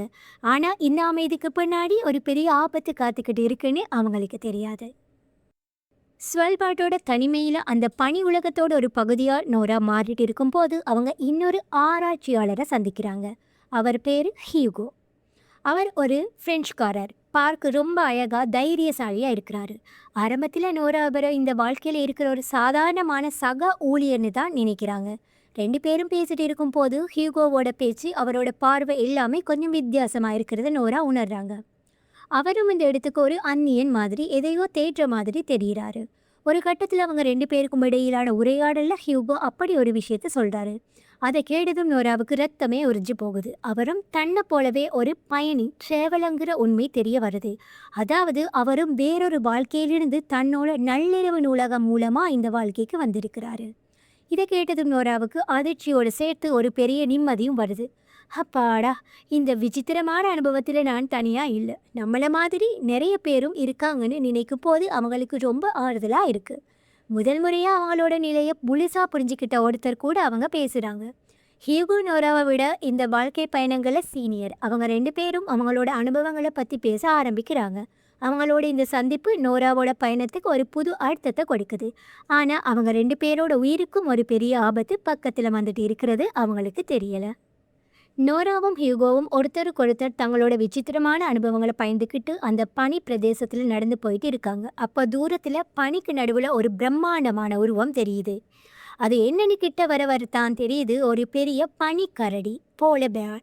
அது அவங்கள பார்த்துடுச்சு. ஒரு நொடியில் அந்த அமைதியான சூழல் ஒரு திகில் படக்காட்சியாக மாறியது. அந்த பனிக்கரடி அவங்கள துரத்த ஆரம்பிக்குது. நோராவும் ஹியூகோவும் உயிருக்கு பயந்து ஓடுறாங்க. அந்த பனி பாலைவனத்தில் உதவிக்கு கத்தக்கூட யாருமே இல்லை. அந்த நொடியில் தான் நோராவுக்குள்ள அந்த பெரிய மாற்றம் நடக்குது. யோசிச்சு பாருங்க, இதே நோரா தான் சில நாட்களுக்கு முன்னாடி வாழ்க்கையே வேணாம், செத்துட்டா போதுங்கிற தற்கொலைக்கு முயற்சி செஞ்சாங்க. ஆனால் இப்போ ஒரு உண்மையான கொடூரமான சாவு அவங்க கண்ணு முன்னாடி வந்து நிற்கும் போது அவங்க மனசு ஒரே ஒரு விஷயத்துக்காகத்தான் துடிக்குது, நான் வாழணும், நான் சாகக்கூடாது. அவங்களோட வருத்தங்கள், கவலைகள், மன அழுத்தம் எல்லாமே அந்த ஒரு நொடியில் காற்றுல கரைஞ்சி போகுது. உயிர் வாழுதுங்கிற ஒரே ஒரு ஆசை மற்ற எல்லா உணர்ச்சிகளை விட பெரிசா பிரம்மாண்டமாக அவங்க மனசில் வளருது. இதுதான் அவங்க பயணத்தோட மிக முக்கியமான திருப்பு முனை. ஒரு சந்தோஷமான வாழ்க்கை தான் வாழ்கிறதுக்கான ஆசையை கொடுக்கும்னு அவங்க நினைச்சாங்க. ஆனால் ஒரு மரண பயம்தான் அவங்களுக்குள்ள புதைஞ்சிருந்த வாழ்வதற்கான ஆசையை முதல் முறையாக முழுசாக வெளிக்கொண்டு வந்திருக்கு. இந்த அனுபவமும் அவங்கள முழுசாக மாற்றிடுது. பனிக்கரடி தாக்குதலுக்கு பிறகு நோராவுக்கு அவங்க இருக்கிற அந்த இடத்தோட உண்மையான குணம் புரிய ஆரம்பிக்குது. இந்த அத்தியாயங்கள் அந்த இடத்தை பற்றி ரொம்ப அழகாக விவரிக்குது. அவங்க இருக்கிற ஸ்வால்பார்ட் ஒரு தீவு, 4 பக்கமும் உறைஞ்சு போன கடல் பனி. இங்கிருந்து தப்பிக்கணும்னு நினைச்சா கூட அவ்வளவு சுலபமா முடியாது. இந்த தனிமை அவங்க பெட்ஃபோர்ட்ல அவங்க வீட்டுக்குள்ள உணர்ந்த தனிமை மாதிரி இல்லை. அங்க ஊருக்கு நடுவுல தனியா இருந்தாங்க. இங்க இயற்கையோட பிரம்மாண்டத்துக்கு நடுவுல தனியா இருக்காங்க. இந்த தீவு அவங்களுக்கு ஒரு முக்கியமான விஷயத்தை கற்றுக் கொடுக்குது. உன்னை நீயே தான் பார்த்துக்கணும். உன்னோட தைரியம் தான் உனக்கு துணை. அங்கே இருக்கிற நிலம் சாதாரண நிலம் இல்லை, அதுக்கு பேர் நிரந்தர பனி. அதாவது வருஷம் முழுக்க பல நூற்றாண்டுகளாக உறிஞ்சி போயே இருக்கிற ஒரு பனி கட்டிப்பாறை மாதிரி. பார்க்க அமைதியாக இருந்தாலும் அது ரொம்ப கடுமையானது, ஆபத்தானது. சின்ன தப்பு செஞ்சால் கூட உயிர் போயிடும். இந்த நிரந்தர பனி ஒரு விதத்தில் நோராவோட பழைய மனசு மாதிரியே இருக்குது. எப்படி அவங்க மனசு வருத்தங்களால் உறைஞ்சி போயிருந்ததோ அதே மாதிரி இந்த நிலமும் உறைஞ்சி போயிருக்கு. ஆனால் இந்த உறைஞ்ச பனிக்குள்ளேயும் உயிர்கள் வாழுது. அது மாதிரி அவங்க மனசுக்குள்ளேயும் வாழணுங்கிற அந்த ஆசை புதஞ்சிருக்குன்னு அவங்க உணர்றாங்க. சுருக்கமாக சொல்லணும்னா இந்த தனிமையான தீவும் இந்த கடுமையான நிரந்தர பனியும் தான் நோராவுக்கு வாழ்க்கையோட இன்னொரு பக்கத்தை காட்டுது. இங்கே உயிர் வாழ்றதே ஒரு பெரிய சவால். இந்த சவால் தான் அவளுக்குள்ள இருந்த அவளுக்கே தெரியாத ஒரு தைரியத்தையும் சக்தியையும் வெளிக்கொண்டு வருது. பனிக்கரடி தாக்குதலிருந்து தப்பிச்சதுக்கப்புறம் நோராவும் ஹியூகோவும் ஒரு புது பாதுகாப்பான இடத்துல உட்காந்து பேசுகிறாங்க. அந்த மரண பயம் அவங்க 2 பேரையும் அவங்க இருக்கிற விசித்திரமான நிலையை பற்றி இன்னும் ஆழமாக யோசிக்க வைக்குது. நோரா ஹியூகோ கிட்ட இது என்ன நடக்குது, இது என்ன அப்படின்னு உணர்ச்சி வசப்பட்டு கேட்கும்போது ஒரு விஞ்ஞானியான ஹியூகோ இதுக்கு ஒரு சயின்ஸ் விளக்கத்தை கொடுக்க முயற்சி பண்ணுறாரு. அவர் குவாண்டம் வேவ் ஃபங்க்ஷன் பற்றி பேசுகிறாரு. சுருக்கமாக சொல்லணும்னா குவாண்டம் ஃபிசிக்ஸ் படி ஒரு விஷயம் கவனிக்கப்படாத வர அது ஒரே நேரத்தில் பல நிலைகளில் இருக்க முடியும். ஒரு பூனையை பெட்டிக்குள்ளே வச்சு அது சாகிறதுக்கும் வாழ்கிறதுக்கும் 50-50 சான்ஸ் இருக்கிற மாதிரி ஒரு செட்டப் பண்ணால் நாம் அந்த பெட்டியை திறந்து பார்க்குற வரைக்கும் அந்த பூனை ஒரே நேரத்தில் உயிருடனும் இருக்கும், இருந்து போயும் இருக்கும். நாமளும் அந்த பூனை மாதிரி தான் நோரா அப்படின்னு ஹியூகோ சொல்கிறாரு. உன்னோட நிஜ வாழ்க்கையில் நீ சாவுக்கும் வாழ்வுக்கும் நடுவில் தொங்கிட்டு இருக்கு. அதனால் உன்னோட எல்லா மாற்று வாழ்க்கைகளும் ஒரே நேரத்தில் சாத்தியமாக இருக்குது. நள்ளிரவு நூலகங்கிறது நீ அந்த சாத்தியமான நிலைகளில் மிதந்துட்டு இருக்கிற ஒரு இடம். நீ ஒரு புத்தகத்தை தேர்ந்தெடுக்கும் போது அந்த எல்லா சாத்தியங்களில் இருந்தும் ஒரு வழி வாழ்க்கையை நீ வாழ்ந்து பார்க்குற. இதை கேட்டதும் நோராவோட எதிர்பார்ப்புகள் மாறுது. அவங்க ஒவ்வொரு வாழ்க்கையிலேயும் சந்தோஷத்தை எதிர்பார்த்தாங்க. ஆனால் ஹியூகோ இது ஒரு பெரிய அறிவியல் பரிசோதனை மாதிரி பார்க்குறாரு. நாம் சந்தோஷத்தை எதிர்பார்க்கக்கூடாது, என்ன நடக்குதுன்னு கவனிக்கணும் அப்படின்னு சொல்கிறாரு. இந்த அறிவியல் ரீதியான உரையாடல் நோராவுக்கு அவங்க பயணத்தை பற்றி ஒரு புது பார்வையை கொடுக்குது. இது வெறும் மேஜிக் இல்லை, இதுக்கு பின்னாடி ஒரு பெரிய அறிவியல் தத்துவம் இருக்கலாம்னு அவங்க நினைக்க ஆரம்பிக்கிறாங்க. இது அவங்களோட குழப்பத்தை கொஞ்சம் குறைச்சி ஒரு விதமான தெளிவை கொடுக்குது. பனிக்கரடிக்கிட்ட இருந்து தப்பிச்சதும் ஹியூகோ கூட சயின்ஸ் பற்றி பேசினதுக்கு அப்புறமும் நோரா தனியாக உட்காந்து அவங்க வாழ்க்கையை பற்றி யோசிக்கிறாங்க. இதுக்கு முன்னாடி வரைக்கும் அவங்க வாழ்க்கை எப்படி இருந்துச்சு, அவங்க வாழ்க்கையில் என்ன நடந்தாலும் ஐயோ நான் இங்கே இருக்கவே கூடாதுன்னு நினைப்பாங்க. வேலையில் பிரச்சனையா, இந்த இடத்துல நான் இருக்கக்கூடாது. உறவுகளில் சிக்கலா, இந்த வாழ்க்கையில் நான் இருந்திருக்கக்கூடாது. இப்படி அவங்க வாழ்க்கையை விட்டு ஓடி போகணும், தப்பிக்கணும் தான் அவங்க தற்கொலை வரைக்கும் போனாங்க. ஆனால் அந்த பனிக்கரடி அவங்கள தாக்க வந்தப்போ அவங்க மனசு என்ன நினைச்சது? நான் இங்கே இருக்கணும், நான் சாகக்கூடாது, நான் போராடணும்னு நினைச்சது. அப்போதான் அவங்களுக்கு ஒரு புது தத்துவம், ஒரு புது உண்மை புரியுது. அதுதான், எனக்கு ஒன்று நடந்தால் நான் அங்கே இருக்க விரும்புகிறேன். அதாவது வாழ்க்கையில் நல்லது நடந்தாலும் சரி, கெட்டது நடந்தாலும் சரி, வலி இருந்தாலும் சரி, சந்தோஷம் இருந்தாலும் சரி, அது என்னோட வாழ்க்கை. அது நடக்கும்போது நான் அங்கே தான் இருக்கணும், அதை நான் முழுசாக அனுபவிக்கணும். இனிமே என் வாழ்க்கையை விட்டு ஓடி போக நான் விரும்பலை. இந்த எண்ணம் அவங்களோட தேடலையே மாற்றிடுது. இதுக்கு முன்னாடி அவங்க சந்தோஷமான வாழ்க்கையை தேடிட்டு இருந்தாங்க. ஆனால் இப்போ அவங்க வெறுமனே வாழ்வதற்கான ஒரு வாழ்க்கையை தேட ஆரம்பிக்கிறாங்க. அவங்களுக்குள்ள வாழ்வதற்கான ஆசை முதல் முறையாக உண்மையாக ஆழமாக பிறக்குது. இந்த ஒரு வரி நோராவோட மனப்பான்மையை தலைகீழாக மாற்றிடுது. இதுக்கப்புறம் அவங்க தேர்ந்தெடுக்க போகிற வாழ்க்கைகள் எல்லாமே இந்த புது நம்பிக்கையோடு தான் இருக்கும். பனிக்கடறி தாக்குதலிருந்து தப்பிச்ச புதுசா வாழணும்னு ஒரு ஆசையோட நோரா திரும்பவும் நூலகத்துக்கு வராங்க. இந்த தடவை அவங்க முகத்துல தோல்வியோ ஏமாற்றமோ இல்லை. அதுக்கு பதிலா ஒரு ஆழமான யோசனை, ஒரு தெளிவு இருக்கு. அவங்க திருமதி எல்ம் கிட்ட ஓடி போய் ஸ்வால்பாட்ல நடந்த எல்லாத்தையும் சொல்றாங்க. ஹீகோவை சந்திச்சது, குவாண்டம் ஃபிசிக்ஸ் பத்தி பேசினது, அப்புறம் அந்த பனிக்கரடி, முக்கியமா நான் வாழணும்னு முதல் முறையா மனசார நினைச்சதை ரொம்ப உணர்ச்சி வசப்பட்டு சொல்றாங்க. அப்போ அவங்க மனசில் ஒரு பெரிய கேள்வி வருது. சரி, இதெல்லாம் நடக்குது, ஆனால் இதை நடத்துறது யாரு? இந்த லைப்ரரியை கண்ட்ரோல் பண்ணுறது யாரு? அவங்க திருமதி எல்ம நேராகவே கேட்குறாங்க, நீங்கள் தான் கடவுளா? அதுக்கு திருமதி எல்ம் ரொம்ப அன்பாக சிரிச்சுக்கிட்டே சொல்கிறாங்க, இல்லை இல்லை நோரா, நான் கடவுள் இல்லை. அவங்க விளக்குறாங்க, ஒவ்வொருத்தரோட நள்ளிரவு நூலகமும் ஒவ்வொரு மாதிரி இருக்கும். அவங்களுக்கு வழிகாட்டுற நூலகர் லெஜரியன் வேற வேற ஆளாக இருப்பாங்க. உனக்கு நான் எப்படி ஒரு முக்கியமான ஆளோ, உன் மனசுக்கு நெருக்கமானவளோ, அதே மாதிரி ஹுய்கோவுக்கு அவரோட தாத்தாவா இருக்கலாம். வேறொருவருக்கு அவங்களுக்கு பிடிச்ச டீச்சராக இருக்கலாம். நம்ம மனசுக்கு ரொம்ப நெருக்கமான, நமக்கு நல்லது நினச்ச ஒரு உருவத்தில் தான் இந்த வழிகாட்டி வரும். இதை கேட்டதும் நோராவுக்கு ஒரு பெரிய விஷயம் புரியுது. இது ஏதோ கடவுள் நடத்துகிற பெரிய நாடகம் இல்லை. இது அவளுக்குள்ளேயே நடக்கிற ஒரு மனப்பயணம். அவளோட வழிகாட்டியும் அவளுக்குள்ள இருந்து வந்தவங்க தான். இந்த தெளிவு அவளுக்கு இன்னும் கொஞ்சம் தைரியத்தை கொடுக்குது. அவளோட தேடல் இன்னும் அர்த்தம் உள்ளதாக மாறுது. ஸ்வால்பார்டில் கிடைச்ச புது நம்பிக்கையோட நோரா இந்த தடவை ஒரு முற்றிலும் வித்தியாசமான வாழ்க்கையை தேர்ந்தெடுக்கிறாங்க. அது அவங்களோட இன்னொரு பெரிய வருத்தம் சம்மந்தப்பட்டது. அன்னைக்கு நான் என் அண்ணன் ஜோவோட இசைக்குழு த லா பிரின்ஸை விட்டுட்டு வராமல் இருந்திருந்தா இன்னைக்கு நான் ஒரு பெரிய ஆளாக இருந்திருப்பேனே. இந்த வருத்தத்தை சரி செய்யத்தான் அவங்க இந்த வாழ்க்கையை தேர்ந்தெடுக்கிறாங்க. அவங்க அந்த புத்தகத்தை தொட்டதும் காது செபிள்டாகிற அளவுக்கு இசை சத்தம், லட்சக்கணக்கான ரசிகர்களோட கூச்சல், சுற்றி பிரம்மாண்டமான ஸ்டேடியம், கண்ணை பறிக்கிற லேசர் லைட்கள். அவங்க கையில் ஒரு கிட்டார், ஒரு உலக புகழ்பெற்ற ராக் ஸ்டாராக நின்றுட்டு இருக்காங்க. அவங்க அண்ணன் ஜோ அவங்க பக்கத்திலேயே நின்று பாடிட்டு இருக்காரு. அவங்க இசைக்குழு உலக அளவில் நம்பர் 1. போஸ்டர்களில் அவங்க ஃபோட்டோ, பேட்டிகள், டிவி ஷோக்கள், விருது விழாக்கள்னு அவங்க வாழ்க்கை முழுசாக புகழால் நிரம்பி இருக்குது. அவங்க தற்கொலை செஞ்சுக்க நினச்ச அந்த சாதாரண நோராவுக்கும் இந்த சூப்பர் ஸ்டார் நோராவுக்கும் துளி கூட சம்பந்தமே இல்லை. ஆரம்பத்தில் இந்த வாழ்க்கை அவங்களுக்கு ரொம்ப பிடிச்சிருக்கு. அந்த ரசிகர்களோட அன்பு, அந்த இசையோட சக்தி, அந்த வெற்றி எல்லாமே அவங்களுக்கு ஒரு புதுவிதமான சந்தோஷத்தை கொடுக்குது. ஆனால் அந்த புகழோட இன்னொரு 2 பக்கத்தையும் அவங்க மெதுவாக பார்க்க ஆரம்பிக்கிறாங்க. அவங்களுக்குன்னு எந்த தனிப்பட்ட வாழ்க்கையும் இல்லை. எப்போ பார்த்தாலும் பத்திரிகைக்காரங்க துருத்துறாங்க. ஒவ்வொரு அசைவையும் உலகம் கவனிக்குது. இந்த வாழ்க்கை வெளியிருந்து பார்க்குற அளவுக்கு உண்மையிலேயே சந்தோஷமானது தானா? புகழ் எல்லா காயங்களையும் ஆத்திடுமா?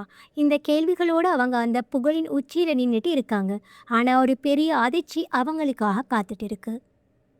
ராக் ஸ்டார் வாழ்க்கையோட புகழின் உச்சியில் இருக்கிறாங்க நோரா. அவங்க வாழ்க்கை இப்போது அவங்க நினச்சி பார்க்க முடியாத அளவுக்கு ஒரு கனவு மாதிரி மாறியிருக்கு. அந்த வாழ்க்கையில் அவங்களுக்கு இன்னொரு பெரிய சர்ப்ரைஸ் காத்துட்டு இருக்குது. அவங்க சாதாரண நோராவாக இருந்தப்போ எந்த ஹாலிவுட் நடிகரோட படத்தையெல்லாம் பார்த்து ஆச்சரியப்பட்டாங்களோ, அதே மாதிரி ஒரு பெரிய சூப்பர் ஸ்டார் நடிகர் கூட அவங்களுக்கு காதல் தொடர்பு இருக்குது. அவர் பேர் பிரையன் பெய்லி. அவர் ஒரு உலக புகழ்பெற்ற லட்சக்கணக்கான ரசிகைகள் இருக்கிற ரொம்ப ஹேண்ட்ஸமான ஒரு நடிகர். அவங்களும் பிரையன் பெய்லியும் அந்த உலகத்தோட பவர் கப்பல். அவங்க எங்கே போனாலும் கேமராக்கள் அவங்கள பின்தொடருது. பத்திரிகைகளில், இன்டர்நெட்டில் அவங்கள பற்றி தான் பேச்சு. சாதாரண வாழ்க்கை வாழ்ந்த நோராவுக்கு இது எல்லாமே ஒரு மாயாஜாலம் மாதிரி இருக்குது. ஒரு பெரிய மூவி ஸ்டார் தன்னோட காதலனாக இருக்கிறது, பெரிய பெரிய பார்ட்டிகளுக்கு போகிறது, ரெட் கார்பெட்டில் நடக்கிறது, எல்லோரும் அவங்களையே ஆச்சரியமாக பார்க்குறது. ஆரம்பத்தில் இந்த வாழ்க்கை அவங்களுக்கு ரொம்ப பிடிச்சிருக்கு. அவங்க தன்னையே மறக்கிற அளவுக்கு அந்த புகழையும் ஆடம்பரத்தையும் அனுபவிக்கிறாங்க. ஆனால் அந்த வெளிச்சத்துக்கு பின்னாடி அந்த உறவு உண்மையிலேயே ஆழமானதா, இல்லை அதுவும் அந்த புகழோட ஒரு மயக்கமா, மற்றவங்க பார்க்கறதுக்காக மட்டும் தானா? இந்த கேள்வி அவங்க மனசுக்குள்ள மெதுவாக எழ ஆரம்பிக்குது. புகழ், பணம், ஒரு சூப்பர் ஸ்டார் காதல்னு நோராவோட ராக் ஸ்டார் வாழ்க்கை உச்சத்தில் இருக்குது. அப்போது அவங்க ஒரு முக்கியமான பாட்காஸ்ட் நேர்காணலுக்காக போகிறாங்க. அந்த இன்டர்வியூ பண்ணுறவர் அவங்க இசைக்குழுவோட ரொம்ப பிரபலமான ஒரு பாட்டை பற்றி கேட்குறாரு. அந்த பாட்டோட பேர் ஹோல், ஊளே. அது ரொம்ப வலி நிறைஞ்ச உணர்ச்சி பூர்வமான ஒரு பாட்டு. அவர் கேட்குறாரு, இந்த ஊளி பாட்டில் இருக்கிற வலி, அது உங்கள் அண்ணன் ஜோவோட துயரமான மரணத்துக்கு அப்புறம் நீங்கள் எழுதினதா? இந்த கேள்வி கேட்டது நோராவுக்கு உலகமே நின்று போன மாதிரி இருக்குது. அவங்க உடம்பெல்லாம் சில்லுன்னு ஆகிடுது. என்னது, ஜோ செத்துட்டானா? என்ன சொல்கிறீங்கன்னு அவங்களுக்கு ஒன்றுமே புரியலை. ஏன்னா அவங்க இப்போ தானே இந்த வாழ்க்கைக்கு வந்திருக்கிறாங்க. அப்போ தான் அந்த இன்டர்வியூ பண்ணுறவர் மூலமாகவும் இன்டர்நெட்டில் தேடியும் அந்த கொடூரமான உண்மை தெரிய வருது. இந்த வாழ்க்கையில் அவங்க அண்ணன் ஜோ 2 வருஷத்துக்கு முன்னாடியே போதைப் பொருட்கள் ட்ரக்ஸுக்கு அதிகமாகி இறந்து போயிட்டான். அதை கேட்டது நொர நொறுங்கி போகிறாங்க. என்ன அண்ணனோட சேர்ந்து ஜெயிக்கணும்னு இந்த வாழ்க்கையை தேர்ந்தெடுத்தாங்களோ அந்த ஜெயமே, அந்த புகழோட அழுத்தமே அவங்க அண்ணனோட உயிரை பறிச்சிருக்கு. இந்த புகழும் பணமும் அவங்க அண்ணனோட சாவுக்கு மேலே தான் கட்டப்பட்டிருக்கு. அவங்களோட அந்த வழியை ஒரு நொடி கூட தாங்கிக்க முடியலை. இந்த வெற்றி எனக்கு வேணாம், என் அண்ணன் இல்லாத இந்த வாழ்க்கை எனக்கு வேணாம்னு அவங்க மனசு கதடுது. அந்த தாங்க முடியாத வேதனையும் குற்ற உணர்ச்சியும் அவங்கள அந்த வாழ்க்கையிலிருந்து வெளியே இழுத்து திரும்பவும் நள்ளிரவு உலகத்துக்கு கொண்டு வந்து விடுது. அவங்க கேட்குறாங்க, ஜோவோட சாவு உனக்கு ஏன் இவ்வளவு வலிக்குது தெரியுமா? ஏன்னா நீ அவன் மேலே அவ்வளவு அன்பு வச்சிருந்த. அன்பு எங்கே அதிகமாக இருக்கோ அங்கே தான் அதை இழக்கும் போது வர வலியும் அதிகமாக இருக்கும். வலி இல்லாத ஒரு வாழ்க்கை வேணும்னு நீ ஆசைப்படலாம், ஆனால் வலி இல்லாத வாழ்க்கையில் உண்மையான அன்பும் இருக்காது. இது ரெண்டும் ஒன்னோட ஒன்று பிரிக்க முடியாதபடி பிணிஞ்சது. அடுத்தவங்க சமதூரம் பற்றி பேசுகிறாங்க. ஒவ்வொரு வாழ்க்கையும் சந்தோஷம் துக்கங்கிற 2 புள்ளிகளில் இருந்து ஒரு சம தூரத்தில் தான் இருக்குது. ஒரு வாழ்க்கையில் வெற்றிங்கிற சந்தோஷம் பிரம்மாண்டமாக இருந்தால் அதில் தோல்விங்கிற வழி வரதுக்கான வாய்ப்பும் அதே அளவுக்கு பிரம்மாண்டமாக இருக்கும். சுருக்கமாக சொல்லணும்னா எந்த வாழ்க்கையிலேயும் 100% சந்தோஷம் மட்டும் கிடைக்காது. ஒவ்வொரு சந்தோஷத்துக்கும் நாம் ஒரு விலை கொடுக்கணும். அந்த விலை தான் வலி. இந்த உண்மை நோராவுக்கு ரொம்ப கஷ்டமாக இருந்தாலும் அவங்களுக்கு ஒரு பெரிய தெளிவை கொடுக்குது. இதுக்கப்புறம் அவங்க வழி இல்லாத வாழ்க்கையை தேட போகிறது இல்லை. அதுக்கு பதிலாக அந்த அன்புக்காக எந்த வழி வேணாலும் தாங்கிக்கலாம் அப்படின்னு சொல்லக்கூடிய ஒரு வாழ்க்கையை தேட போகிறாங்க. அவங்களோட தேடல் இப்போ இன்னும் ஆழமாகுது, இன்னும் அர்த்தம் உள்ளதாக மாறுது. பகுதி 5, அன்பு மற்றும் நூலகத்தின் சரிவு. அ ஜென்டில் லைஃப், ஒரு மென்மையான வாழ்க்கை. A gentle life in why one another universe if this one has dogs. இந்த பிரபஞ்சத்தில் நாய்கள் இருக்கும் போது இன்னொரு பிரபஞ்சம் எதுக்கு? ராக்ஸ்டார் வாழ்க்கையோட உச்சக்கட்ட வழியையும் புகழோட இருண்ட பக்கத்தையும் பார்த்ததுக்கப்புறம் நோராவுக்கு ஒரு விஷயம் நல்லா புரியுது. அவங்களுக்கு ஆடம்பரமோ புகழோ பணமோ வேண்டாம், அமைதியான அர்த்தமுள்ள அன்பான ஒரு வாழ்க்கை தான் வேணும். அதனால் இந்த தடவை அவங்க ரொம்ப வித்தியாசமான, ரொம்ப எளிமையான ஒரு வாழ்க்கையை தேர்ந்தெடுக்கிறாங்க. அவங்க கண்முழிக்கும் போது சுற்றி நாய்க்குட்டிகளோட சத்தம், பூனைகளோட செல்லமான உருவல். அவங்க ஒரு விலங்குகள் காப்பகத்தில் வேலை செய்கிறாங்க. இந்த வாழ்க்கை ரொம்ப மென்மையானதாக இருக்குது. அங்கே அவங்களோட வேலை காயப்பட்ட கைவிடப்பட்ட விலங்குகளை பார்த்துக்கிறது, அவங்களுக்கு சாப்பாடு கொடுக்கறது, அவங்க கூட விளையாடுறது, அவங்களுக்கு அன்பு காட்டுறது. இந்த வேலை அவங்களுக்கு ரொம்பவே பிடிச்சிருக்கு. இந்த விலங்குகளோட நிபந்தனையற்ற அன்பு அவங்க மனசில் இருந்த காயங்களை மெதுவாக ஆற்றுது. முதல் முறையாக எந்த ஒரு எதிர்பார்ப்பும் இல்லாத உண்மையான அன்பை அவங்க உணர்றாங்க. ஒரு அழகான நாய்க்குட்டியோட விளையாடிட்டு இருக்கும்போது அவங்க மனசுக்குள்ள ஒரு அழகான எண்ணம் வருது. அதுதான், இந்த பிரபஞ்சத்தில் நாய்கள் இருக்கும்போது இன்னொரு பிரபஞ்சம் எதுக்கு? அதாவது இவ்வளவு எளிமையானது, தூய்மையான சந்தோஷம் இங்கேயே இருக்கும்போது நாம் ஏன் வேற எங்கேயோ பெரிய சந்தோஷத்தை தேடணும்? இந்த வாழ்க்கை அவங்களுக்கு மன அமைதியையும் ஒரு நோக்கத்தையும் கொடுக்குது. இந்த மென்மையான வாழ்க்கை, இந்த நிபந்தனையற்ற அன்பு, இது போதுமா? இதுதான் நோரா தேடுற வாழ்க்கையா? அவங்க இங்கேயே தங்கி விடுவாங்களா, இல்லை இதுலேயும் ஏதாவது ஒரு குறை இருக்கா? பார்க்கலாம். விலங்குகள் காப்பகத்தோட அந்த அமைதியான மென்மையான வாழ்க்கையில் நோராவுக்கு இன்னொரு நல்ல விஷயமும் இருக்குது. அவங்களுக்கு அங்கே டிலன் அப்படிங்கிற பேரில் ஒரு அன்பான காதலன் இருக்கார். டிலன் ரொம்ப ரொம்ப நல்லவர், அக்கறையானவர், அமைதியானவர். நோராவை ரொம்ப நல்லா பார்த்துக்கிறாரு. முந்தின வாழ்க்கையிலெல்லாம் அவங்க சந்தித்த டோன் மாதிரியோ ட்ரையன் பேலி மாதிரியோ இல்லாமல் இவர் ஒரு உண்மையான எளிமையான மனிதர். எந்த பிரச்சனையும் இல்லாத ஒரு பாதுகாப்பான உறவு அது. ஒரு நாள் ராத்திரி அவங்க 2 பேரும் வீட்டில் ஒன்றா உட்காந்து டின்னர் சாப்பிட்டுக்கிட்டு இருக்காங்க. எந்த சண்டையும் இல்லை, சத்தமும் இல்லை. ரொம்ப அமைதியான அழகான ஒரு சூழல். டிலன் அவங்க கிட்ட ரொம்ப அன்பாக பேசிட்டு இருக்காரு. ஆனால் நோராவால் அந்த அன்புல முழுசாக இணைய முடியலை. அவங்க மனசுக்குள்ள ஒரு நெருடல். இவன் எவ்வளவு நல்ல பையன், இவன் கூட இருந்த வாழ்க்கை பிரச்சனை இல்லாமல் போகும்.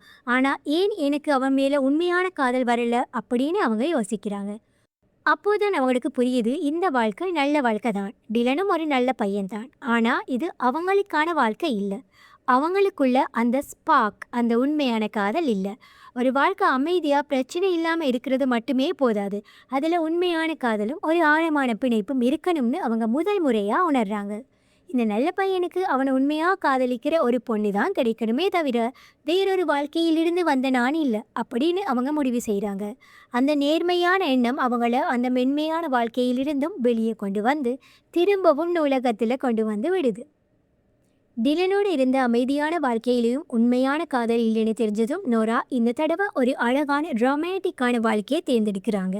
அது ஒரு திராட்சை தோட்டத்தோட உரிமையாளராக இருக்கிற வாழ்க்கை. அவங்க கண்மொழிக்கும் போது கலிஃபோர்னியா மாதிரி ஒரு இடத்துல பிரம்மாண்டமான திராட்சை தோட்டத்தில் நடுவில் ஒரு பெரிய அழகான வீட்டில் இருக்காங்க. சுற்றி இதமான வெயில், சுத்தமான காற்று, திராட்சை பழங்களோட வாசனை பார்க்குறதுக்கே ஒரு கனவு மாதிரி இருக்குது அந்த இடம். இந்த வாழ்க்கையில் அவங்க புவனா விஸ்டாங்கிற ஒரு பெரிய வைன் கம்பெனியோட ஓனர். அவங்க கணவரும் அவங்களும் சேர்ந்து அந்த தோட்டத்தை ரொம்ப சந்தோஷமாக பார்த்துக்கிறாங்க. அவங்க வாழ்க்கை ரொம்ப அழகாக அமைதியாக எந்த பிரச்சனையும் இல்லாமல் போயிட்டு இருக்கு. ஆனால் நோராவுக்கு இந்த வாழ்க்கையிலும் ஒரு முழுமையான சந்தோஷம் கிடைக்கல. எல்லாம் சரியாக இருக்குது, ஆனால் ரொம்ப சரியாக இருக்கிற மாதிரி ஒரு ஃபீலிங். எந்த சவாலும் இல்லை, எந்த போராட்டமும் இல்லை. அது ஒரு அழகான ஓவியத்தை பார்க்குற மாதிரி இருக்குது, ஆனால் அந்த ஓவியத்துக்குள்ளே வாழ்கிற மாதிரி இல்லை. அவங்களுக்குள்ள ஒரு அமைதியற்ற தன்மை, ரெஸ்ட்லெஸ்னஸ் வருது. சரி, இது அழகாக தான் இருக்குது, ஆனால் இதுக்கப்புறம் என்ன? இது மட்டும் தானே வாழ்க்கை அப்படின்னு அவங்க மனசு கேட்குது. அந்த வாழ்க்கையில் ஒரு ஆழமான அர்த்தமோ அவங்க மனசை முழுசாக இருக்கிற ஒரு விஷயமோ இல்லை. அந்த அமைதியான வாழ்க்கையில் இருந்த சலிப்பு அவங்கள அந்த வாழ்க்கையிலிருந்து வெளியே கொண்டு வருது. அழகான வாழ்க்கை வேறு, அர்த்தமுள்ள வாழ்க்கை வேறுன்னு அவங்க புரிஞ்சுக்கிறாங்க.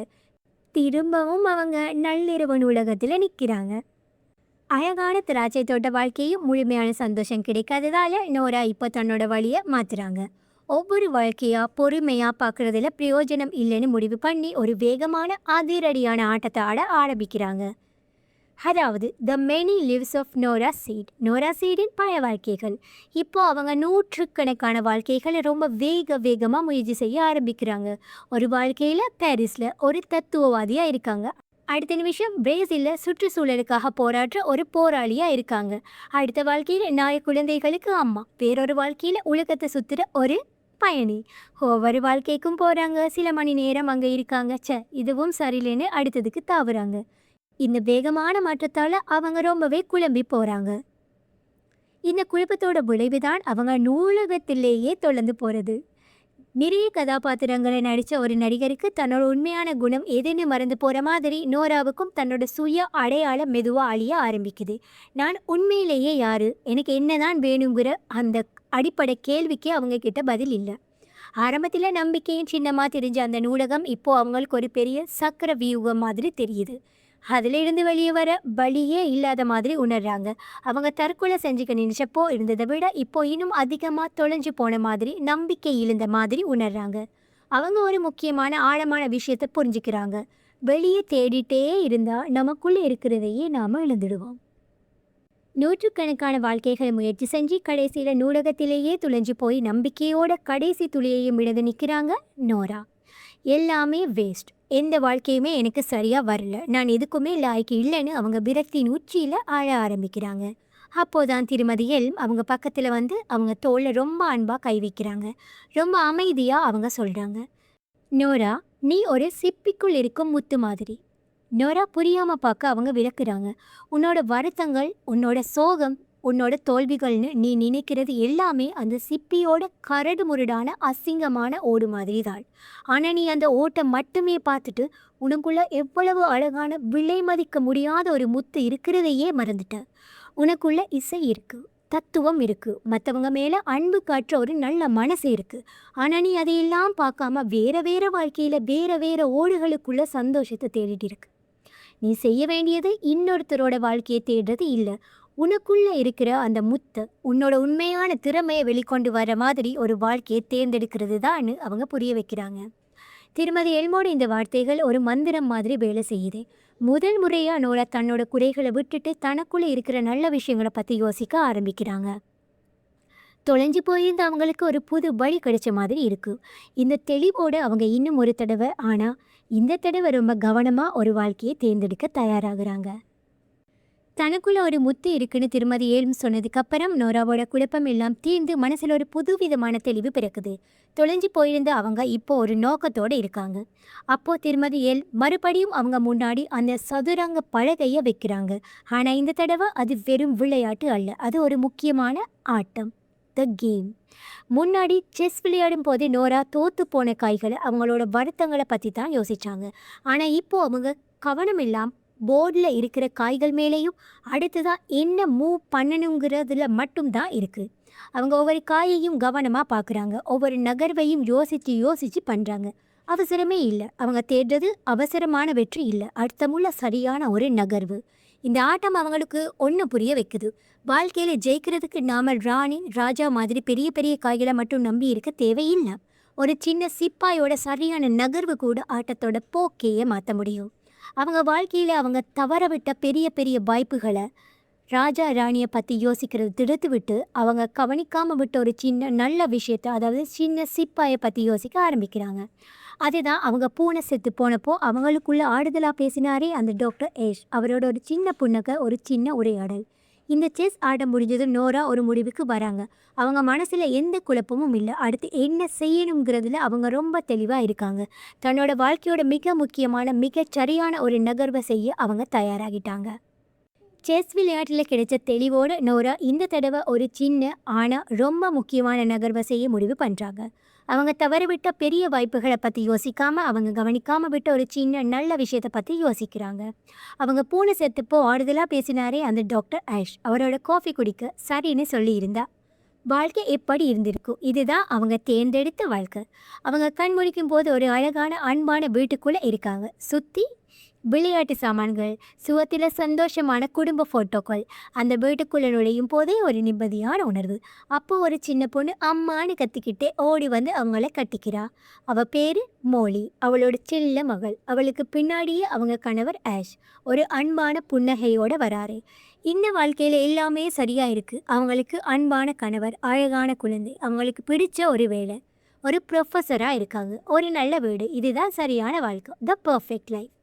முதல் முறையாக நோராவுக்கு ஒரு இடத்துல முழுமையாக சொந்தமாக இருக்கிற மாதிரி ஒரு உணர்வு வருது. தன் மகள் மோழியோட சிரிப்பில் அவங்க உலகத்தோட மொத்த சந்தோஷத்தையும் பார்க்குறாங்க.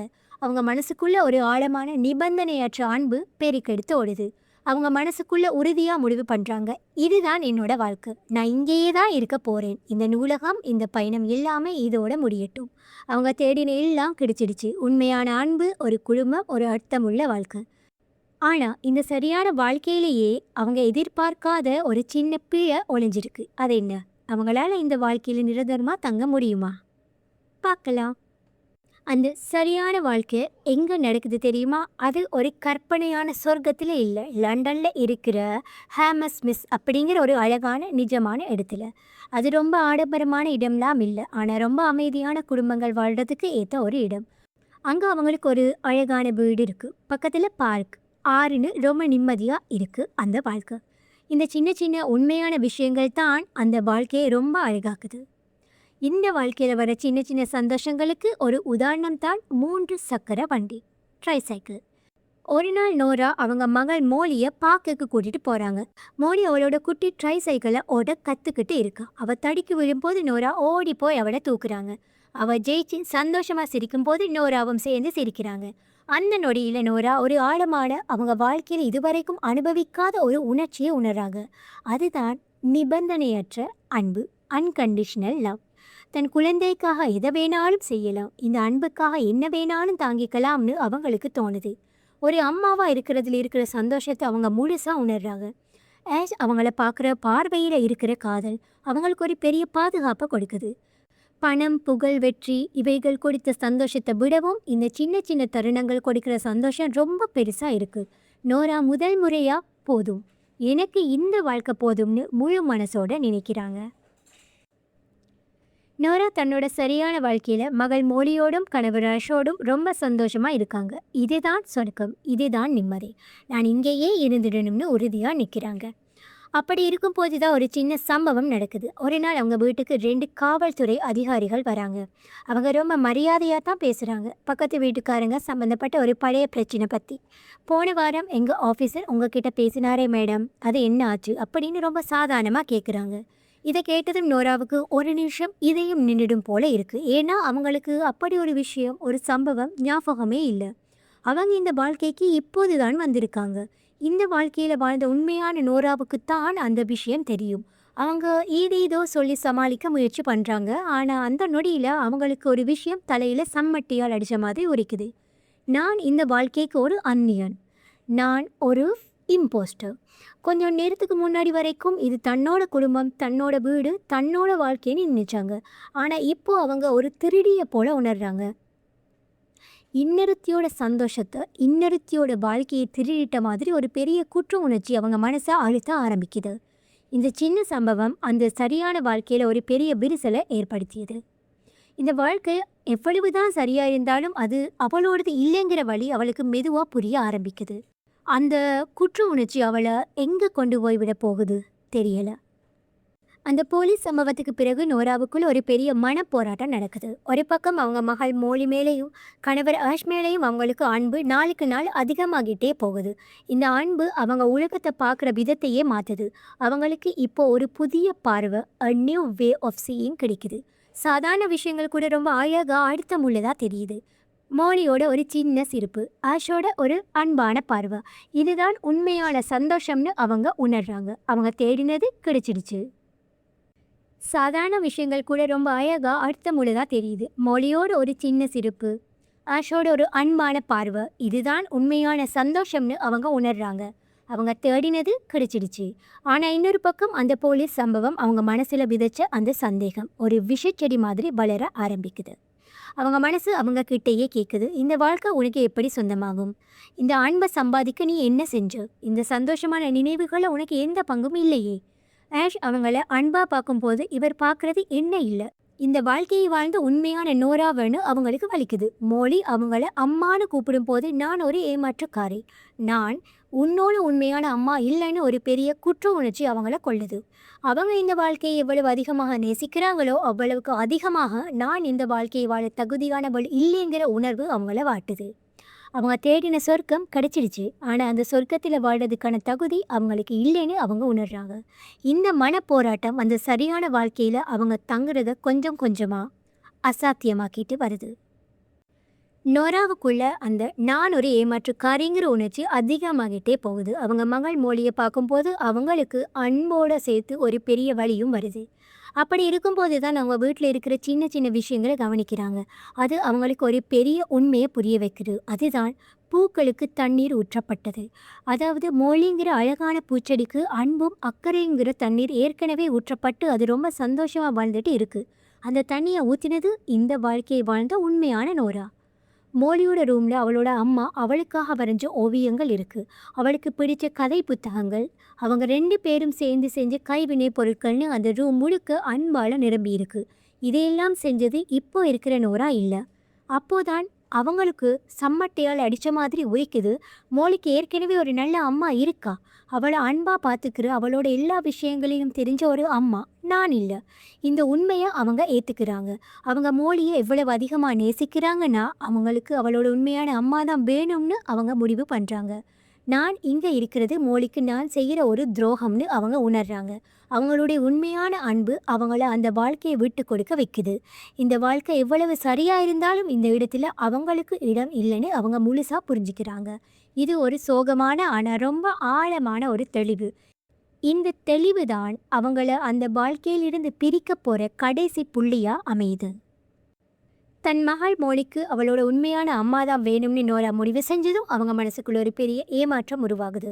இந்த வாழ்க்கை மேலே ஏமாற்றம் இல்லை, தன் மேலேயே அவங்களுக்கு ஒரு பெரிய ஏமாற்றம். நான் இந்த சந்தோஷத்துக்கு தகுதி இல்லாதவள் அப்படிங்கிற உணர்ச்சி அவங்கள முழுசாக ஆட்கொள்ளுது. நூலகத்தோட விதிப்படி இந்த ஏமாற்றம் அவங்கள அந்த வாழ்க்கையிலிருந்து பிடுங்கி எறியுது. வேணாம், நான் இங்கேயே இருக்கணும்னு அவங்க கதறுறாங்க. ஆனால் அவங்களால ஒன்றுமே செய்ய முடியலை. அவங்க கண்ணு முன்னாடியே அவங்க குடும்பம், அவங்க சந்தோஷம் எல்லாம் கொஞ்சம் கொஞ்சமாக மறைஞ்சு போகுது. அவங்க திரும்பவும் நூலகத்தில் தான் கண் முழிக்கிறாங்க. ஆனால் இது அவங்க விட்டுட்டு போன அந்த அமைதியான பாதுகாப்பான நூலகம் இல்லை. இப்போது அந்த நூலகமே அழிஞ்சிட்டு இருக்குது. சுற்றி அலறல் சத்தம் மாதிரி இருட்டு, லைட் எல்லாம் விட்டு விட்டு எரிஞ்சு வெடிக்குது. லட்சக்கணக்கான புத்தகங்கள் எல்லாம் அலமாரிகள் ஒன்று பின்னாடி ஒன்றா சரிஞ்சு விடுது. புத்தகங்களில் தீ பற்றி எரியுது. அவங்களுடைய அத்தனை வாழ்க்கை தேர்வுகளும் சாம்பலாகி இருக்கு. அப்போதான் திருமதி ஏல் பதட்டமாக கத்துறாங்க. நோரா, நேரம் முடிஞ்சிட்டு இருக்கு. அவங்க நிஜ வாழ்க்கையில அவங்க உடல் சாவ நெருக்கிட்டு இருக்கு. அதனால தான் அவங்க மனசால உருவான இந்த நூலகமும் அழியுது. இப்போ அவங்களுக்கு தரையிறங்க இடமில்லை. அவங்க ஆசைப்பட்ட வாழ்க்கையும் விட்டு போச்சு, கை விட்டு போச்சு. அவங்களுக்கு அடைக்கலம் கொடுத்த நூலகமும் அழிஞ்சிட்டு இருக்கு. அவங்க 2 உலகத்துக்கும் நடுவுல அந்தரத்துல மாட்டிக்கிட்ட மாதிரி உணர்றாங்க. இதுக்கு முன்னாடி வரைக்கும் இது ஒரு மனப்பயணம். ஆனா இப்போ அது ஒரு உயிர் வாழ்வதற்கான நேரடி போராட்டம். பகுதி 6. உச்சகட்டமும் தீர்வும். Don't you dare give up. தைரியத்தை விடாதே நோரா. நூலகம் இடிஞ்சி எரிஞ்சிட்டு இருக்கு. சுற்றி ஒரே புகை, ஒரே சத்தம். நோராவுக்கு பயத்தில் உடம்பெல்லாம் நடுங்குது. எல்லாமே முடிஞ்சிடுச்சு. நான் ஆசைப்பட்ட வாழ்க்கையும் போச்சு, இந்த நூலகமும் போச்சு. நான் இங்கேயே செத்து போக போறேன்னு அவங்க வாழ்க்கையை இழந்து தரையில் உட்காந்துட்டாங்க. அப்போ அவங்க காதில் திருமதி எல்மோட குரல் ஒரு இடி மாதிரி ஒலிக்குது. ஆனால் இந்த தடவை அவங்க குரலில் அன்போ அமைதியோ இல்லை, ஒரு விதமான கோபமும் உரிமையும் இருக்குது. அவங்க கத்துறாங்க, தைரியத்தை விடாதே நோரா, தைரியத்தை விடாதே. இவ்வளவு தூரம் வந்துட்டு இப்போ கைவிட்டு விடுகிறாயா? அந்த பனிக்கரடி கிட்ட போராடினியே, அந்த தைரியம் எங்கே போச்சு? உனக்குள்ள வாழணும்னு ஒரு ஆசை இருக்குன்னு உனக்கு தெரியும். நீ இப்போ செய்ய வேண்டியது ஒன்று தான். வேறொரு வாழ்க்கையை தேர்ந்தெடுக்கிறது இல்லை. உன்னோட சொந்த வாழ்க்கையை, உன்னோட குறைகளோடு இருக்கிற அந்த முதல் வாழ்க்கையை நீ வாழணும்னு முடிவு பண்ணணும். அந்த புத்தகத்தை தேடி கண்டுபிடி நோரா, வேகமா போ. திருமதி எல்மோட அந்த ஆக்ரோஷமான ஆனால் அன்பு நிறைஞ்ச வார்த்தைகள் நோராவுக்குள்ளே தூங்கிட்டு இருந்த சக்தியை தட்டி எழுப்புது. அவங்க கண்ணில் இருந்த பயம் மறைஞ்சு ஒரு விதமான வைராகியம் வருது. சரிஞ்சு விழுகிற அலமாரிகளுக்கு நடுவில், எரியிற புத்தகங்களுக்கு நடுவில் அவங்க தன்னோட வாழ்க்கையை, புத்தகத்தை தேடி ஓட ஆரம்பிக்கிறாங்க. இதுதான் அவங்களோட கடைசி வாய்ப்பு. சரிஞ்சு விழுகிற நூலகத்துக்குள்ள இன்னொரு பைத்தியம் மாதிரி ஓடுறாங்க. ஒவ்வொரு அலமாரியாக பார்க்குறாங்க. அவங்களோட ஒரே குறிக்கோள் அவங்களோட சொந்த முதல் வாழ்க்கையோட புத்தகத்தை கண்டுபிடிக்கணும். கடைசியாக ஒரு மூலையில் மற்ற புத்தகங்கள் மாதிரி இல்லாமல் ரொம்ப சாதாரணமாக இருக்கிற ஒரு புத்தகத்தை பார்க்குறாங்க. அதுதான் அவங்களோட வாழ்க்கை புத்தகம். அவசரமாக அதை திறந்தா உள்ளே பக்கங்கள் எல்லாமே வெள்ளையாக இருக்குது, ஒன்றுமே எழுதலை. அப்போதான் அவங்களுக்கு புரியுது, அவ இறந்த காலத்தை மாற்ற முடியாது, ஆனால் அவங்க எதிர்காலம் இன்னும் எழுதப்படலை. அது அவங்க கையில் தான் இருக்குது. திருமதி எல்ம் கொடுத்த பேனாவை எடுத்து நடுங்கிற கையோட அந்த வெள்ளை பக்கத்தில் பெரிய எழுத்தில் எழுதுகிறாங்க, நான் உயிருடன் இருக்கிறேன். ஐ ஆம் அலைவ். அவங்க அந்த வார்த்தையை எழுதி முடித்ததும் அந்த நூலகம் மொத்தமும் அவங்கள சுற்றி சுழன்று உடையுது. திருமதி எல்மோட முகம் கடைசியாக ஒரு புன்னகையோட மறைஞ்சு போகுது. ஒரே வெள்ளை படிச்சு, அப்புறம் எல்லாம் இருட்டு. அந்த நொடி நோராவுக்கு விழிப்பு வருது. ஆனால் இது அமைதியான விழிப்பில்லை. அவங்க உடம்பெல்லாம் பயங்கரமாக வலிக்குது, வாந்தி வர மாதிரி இருக்குது, மூச்சு விட கஷ்டமாக இருக்குது. அவங்க நள்ளிரவு நூலகத்திலிருந்து வெளியே வந்துட்டாங்க. ஆனால் அவங்க இப்போ நிஜ உலகத்தில் அவங்க தற்கொலைக்கு முயற்சி செஞ்ச அதே நொடியில் அவங்க உடம்புக்குள்ளே இருக்காங்க. அவங்க மனசு இப்போ வாழணும்னு துடிக்குது, ஆனால் அவங்க உடல் செத்துக்கிட்டு இருக்குது. அவங்களோட உண்மையான போராட்டம் இப்போதான் ஆரம்பமாகுது. யோசிச்சு பாருங்க, இதே நோரா, இதே உடம்பு, இதே ரூம். கொஞ்ச நேரத்துக்கு முன்னாடி இதே இடத்துல தான் வாழ்க்கையே வேணாம்னு முடிவு பண்ணி தற்கொலைக்கு முயற்சி செஞ்சாங்க. அவங்க மனசில் விரக்தியை தவிர வேறு எதுவுமே இல்லை. ஆனால் இப்போ அவங்க மனசுக்குள்ள ஒரே ஒரு வார்த்தை தான் நெருப்பு மாதிரி எரிஞ்சிக்கிட்டு இருக்கு, வாழ்ந்தே ஆகணும். இதுதான் விரக்தியின் மறுபக்கம், the other side of despair. விரக்தியோட ஆழத்துக்கு போயிட்டு அதுக்கு அடுத்த பக்கத்துக்கு வந்திருக்காங்க. அவங்களோட உடல் அவங்க குடித்த விஷத்தால் கொஞ்சம் கொஞ்சமாக செத்துக்கிட்டு இருக்குது. உடம்புல தெம்பே இல்லை, கண்ணுக்கு இருட்டுது, காதில் ஒரு மாதிரி இரைச்சல். ஆனால் அவங்க மனசு அது அவ்வளவு தெளிவாக, அவ்வளவு உறுதியாக இதுக்கு முன்னாடி இருந்ததே இல்லை. நள்ளிரவு நூலகத்தில் அவங்க பார்த்த ஒவ்வொரு வாழ்க்கையையும், குறிஃபா மொழியோட அன்பு, பனிக்கரடியோட பயம் எல்லாமே சேர்ந்து அவங்களுக்குள்ள ஒரு புது சக்தியை கொடுத்துருக்கு. இனிமே நான் என் வாழ்க்கையை வீணாக்க மாட்டேன்னு அவங்க மனசு வைராக்கியமாக இருக்குது. அவங்க தற்கொலைக்கு முயற்சி செஞ்ச அதே நொடியில் அவங்க இப்போது உயிர் வாழ்றதுக்காக போராட ஆரம்பிக்கிறாங்க. அவங்க மனசுக்கு மரணத்தை நோக்கி போயிட்டு இருக்கிற அவங்க உடம்புக்கு நடுவில் ஒரு பெரிய யுத்தமே நடக்குது. விரக்தியில் இருந்து ஒரு புது நம்பிக்கை பிறந்திருக்கு. சாகணும்னு நினைச்சவ இப்போ வாழ்கிறதுக்கு காரணம் தேடலை, வாழ்கிறதே ஒரு காரணமாக நினைக்கிறா. அவங்க போராட்டம் இப்போதான் ஆரம்பிச்சிருக்கு. மனசில் வாழணும்னு வைராகியம் வந்துடுச்சு, ஆனால் உடம்பு அதுக்கு ஒத்துழைக்கலை. அவங்க குடித்த மருந்து அவங்க உடம்பை முழுசாக முடக்கி போட்டிருக்கு. அவங்களால எழுந்திருக்க கூட முடியலை. அப்போதான் அவங்க நள்ளிரவு நூலகத்தில் கற்றுக்கிட்ட ஒரு முக்கியமான விஷயம் அவங்களுக்கு உதவுது. அதுதான் நான் கற்றுக்கொண்ட ஒரு விஷயம். முன்னாடி இருந்த நோரா யார்கிட்டையும் உதவி கேட்கவே மாட்டாங்க. நம்ம யாருக்கும் பாரமாக இருக்கக்கூடாதுன்னு எல்லா கஷ்டத்தையும் தனக்குள்ளேயே வச்சுப்பாங்க. அந்த தனிமை தான் அவங்கள தற்கொலை வரைக்கும் கொண்டு போச்சு. ஆனால் இப்போ அவங்களுக்கு புரியுது, உதவி கேட்குறது தப்பில்லை, அது பலவீனமும் இல்லை, அதுவும் வாழ்வதற்கான ஒரு வழிதான். இந்த தெளிவோடு அவங்க தன்னோட உடம்பை தரையில் இழுத்துக்கிட்டே கஷ்டப்பட்டு நகர ஆரம்பிக்கிறாங்க. ஒவ்வொரு இன்ச் நகரத்துக்கும் அவங்க தன் மொத்த சக்தியையும் பயன்படுத்துகிறாங்க. அவங்களோட ஒரே குறிக்கோள் பக்கத்து வீட்டு கதவை தட்டி உதவி கேட்கணும்.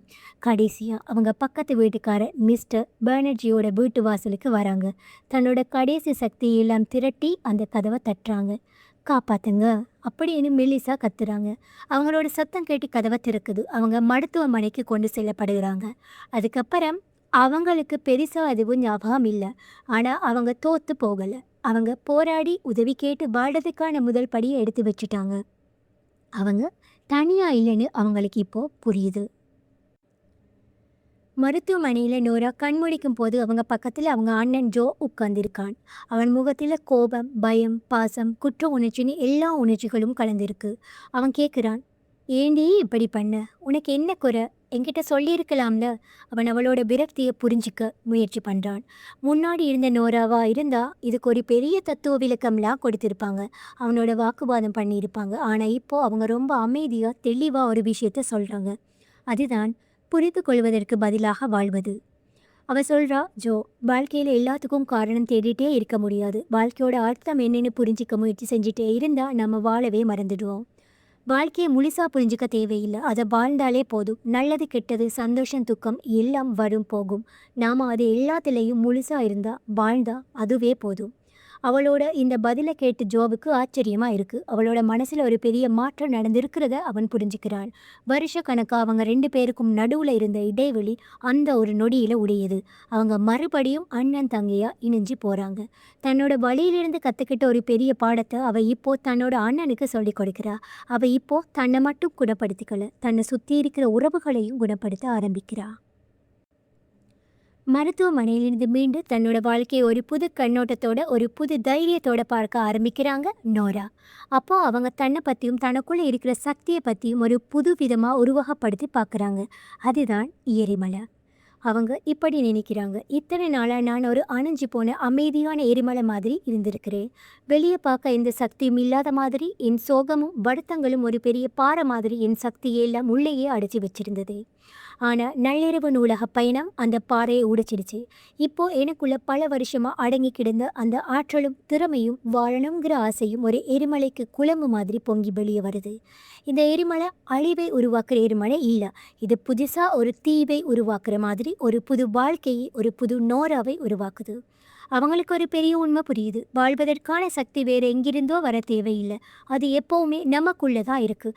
நாம தான் அதை அடக்கி வச்சுட்டு நமக்கு சக்தி இல்லைன்னு தப்பாக நினைக்கிறோம். இந்த எரிமலை உருவகம் நோராவுக்கு ஒரு பெரிய தன்னம்பிக்கையே கொடுக்குது. அவங்க இனிமே தன்னை ஒரு பலவீனமான தோத்து போன ஆளாக பார்க்கல, தனக்குள்ள ஒரு பெரிய சக்தி இருக்குன்னு அவங்க நம்புகிறாங்க. அந்த சக்தியை வச்சு இனிமே வரப்போகிற எந்த சவாலையும் சந்திக்க அவங்க தயாராகிட்டாங்க. கதை இப்போ அதோட முடிவுக்கு வருது. ஆனால் இது ஒரு சினிமாத்தனமான ஹாப்பி என்டிங் இல்லை, இது ஒரு யதார்த்தமான அழகான ஆரம்பம். நோரா இப்போ தன்னோட பழைய வாழ்க்கைக்கு திரும்பி வந்துட்டாங்க. அதே பெட்ஃபோர்ட் ஊர், அதே வீடு தான். அவங்க பிரச்சனைகள் எல்லாம் மாயமாக மறையலை. ஆனால் நோரா இப்போ பழைய நோரா இல்லை. அவங்க பார்வை முழுசாக மாறி இருக்கு. அவங்க இப்போ தன்னோட வாழ்க்கையை அதோட எல்லா குறைகளோடையும் முழுசாக ஏற்றுக்கிறாங்க. என் வாழ்க்கை இப்படித்தான், இதுதான் என்னோடதுன்னு ஒரு விதமான உரிமையோட பாசத்தோடு பார்க்க ஆரம்பிக்கிறாங்க. அவங்க அண்ணன் ஜோ கூட இருந்த மனக்கசப்பை எல்லாம் மறந்து அவங்க உறவு இன்னும் நெருக்கமாகுது. அவங்க தோழி இசி கூட மறுபடியும் பேச ஆரம்பிக்கிறாங்க. அந்த டாக்டர் ஏஷா பார்க்கும்போது இப்போ அவங்க வெக்கப்படலை, ஒரு சின்ன புன்னகையோடு அவரை பார்க்குறாங்க. ஒரு புது உறவுக்கான கதவை அவங்களே திறக்கிறாங்க. கடைசியாக அவங்க ஒரு முதியோர் இல்லத்துக்கு போகிறாங்க. அங்கே ரொம்ப வயசான அவங்களோட உண்மையான திருமதி எல்மை பார்க்குறாங்க. அவங்க கூட உட்காந்து சின்ன வயசில் விளையாடின மாதிரி இப்போ மறுபடியும் ஒரு தடவை சதுரங்கம் விளையாடுறாங்க. இந்த ஒரு காட்சி அவங்க பயணம் ஒரு முழு வட்டத்துக்கு வந்தது அழகாக காட்டுது. அவங்களுக்கு இப்போ புரியுது, நாம் தேடுற சந்தோஷம் வேறொரு வாழ்க்கையில் இல்லை, அது நாம் வாழ்கிற இந்த வாழ்க்கையில் நாம் பார்க்குற சின்ன சின்ன விஷயங்களில் தான் இருக்குது. அது எப்படி முடிகிறது? அவங்க எல்லா பிரச்சனையையும் தீர்த்து கோடீஸ்வரியாகி சந்தோஷமாக இருந்தாங்கன்னு இல்லை, அவங்க தன்னோட வாழ்க்கையை அதோட குறைகளோட முழுசாக ஏற்றுக்கிட்டு ஒவ்வொரு கணத்தையும் நம்பிக்கையோட நன்றியோட வாழ ஆரம்பிக்கிறாங்கன்னு தான் கதை முடியுது. அந்த ஒரு வாழ்க்கையோட மதிப்பு அவங்களுக்கு இப்போ முழுசாக புரியுது. ஸோ காய்ஸ், இதுதான் த மிட் நைட் லைப்ரரி புத்தகத்தின் ஒரு முழுமையான பயணம். இந்த அத்தியாயம் வாரியான வழிகாட்டி கதையை ஆழமாக புரிந்து கொள்ள உங்களுக்கு உதவி இருக்கும்னு நான் நம்புகிறேன். நீங்களும் இந்த புத்தகத்தை படித்து பாருங்கள். உங்கள் வாழ்க்கையை பற்றி ஒரு புதிய பார்வை உங்களுக்கும் கிடைக்கலாம். இந்த வீடியோ உங்களுக்கு பிடிச்சிருந்தா மறக்காமல் லைக் பண்ணுங்கள், உங்கள் ஃப்ரெண்ட்ஸ் கூட ஷேர் பண்ணுங்கள். இது போன்ற இன்னும் பல அற்புதமான புத்தகங்களின் கதைகளை கேட்க கண்டிப்பாக நம்ம சேனலை சப்ஸ்கிரைப் பண்ணுங்கள். தேங்க்ஸ் ஃபார் வாட்சிங்.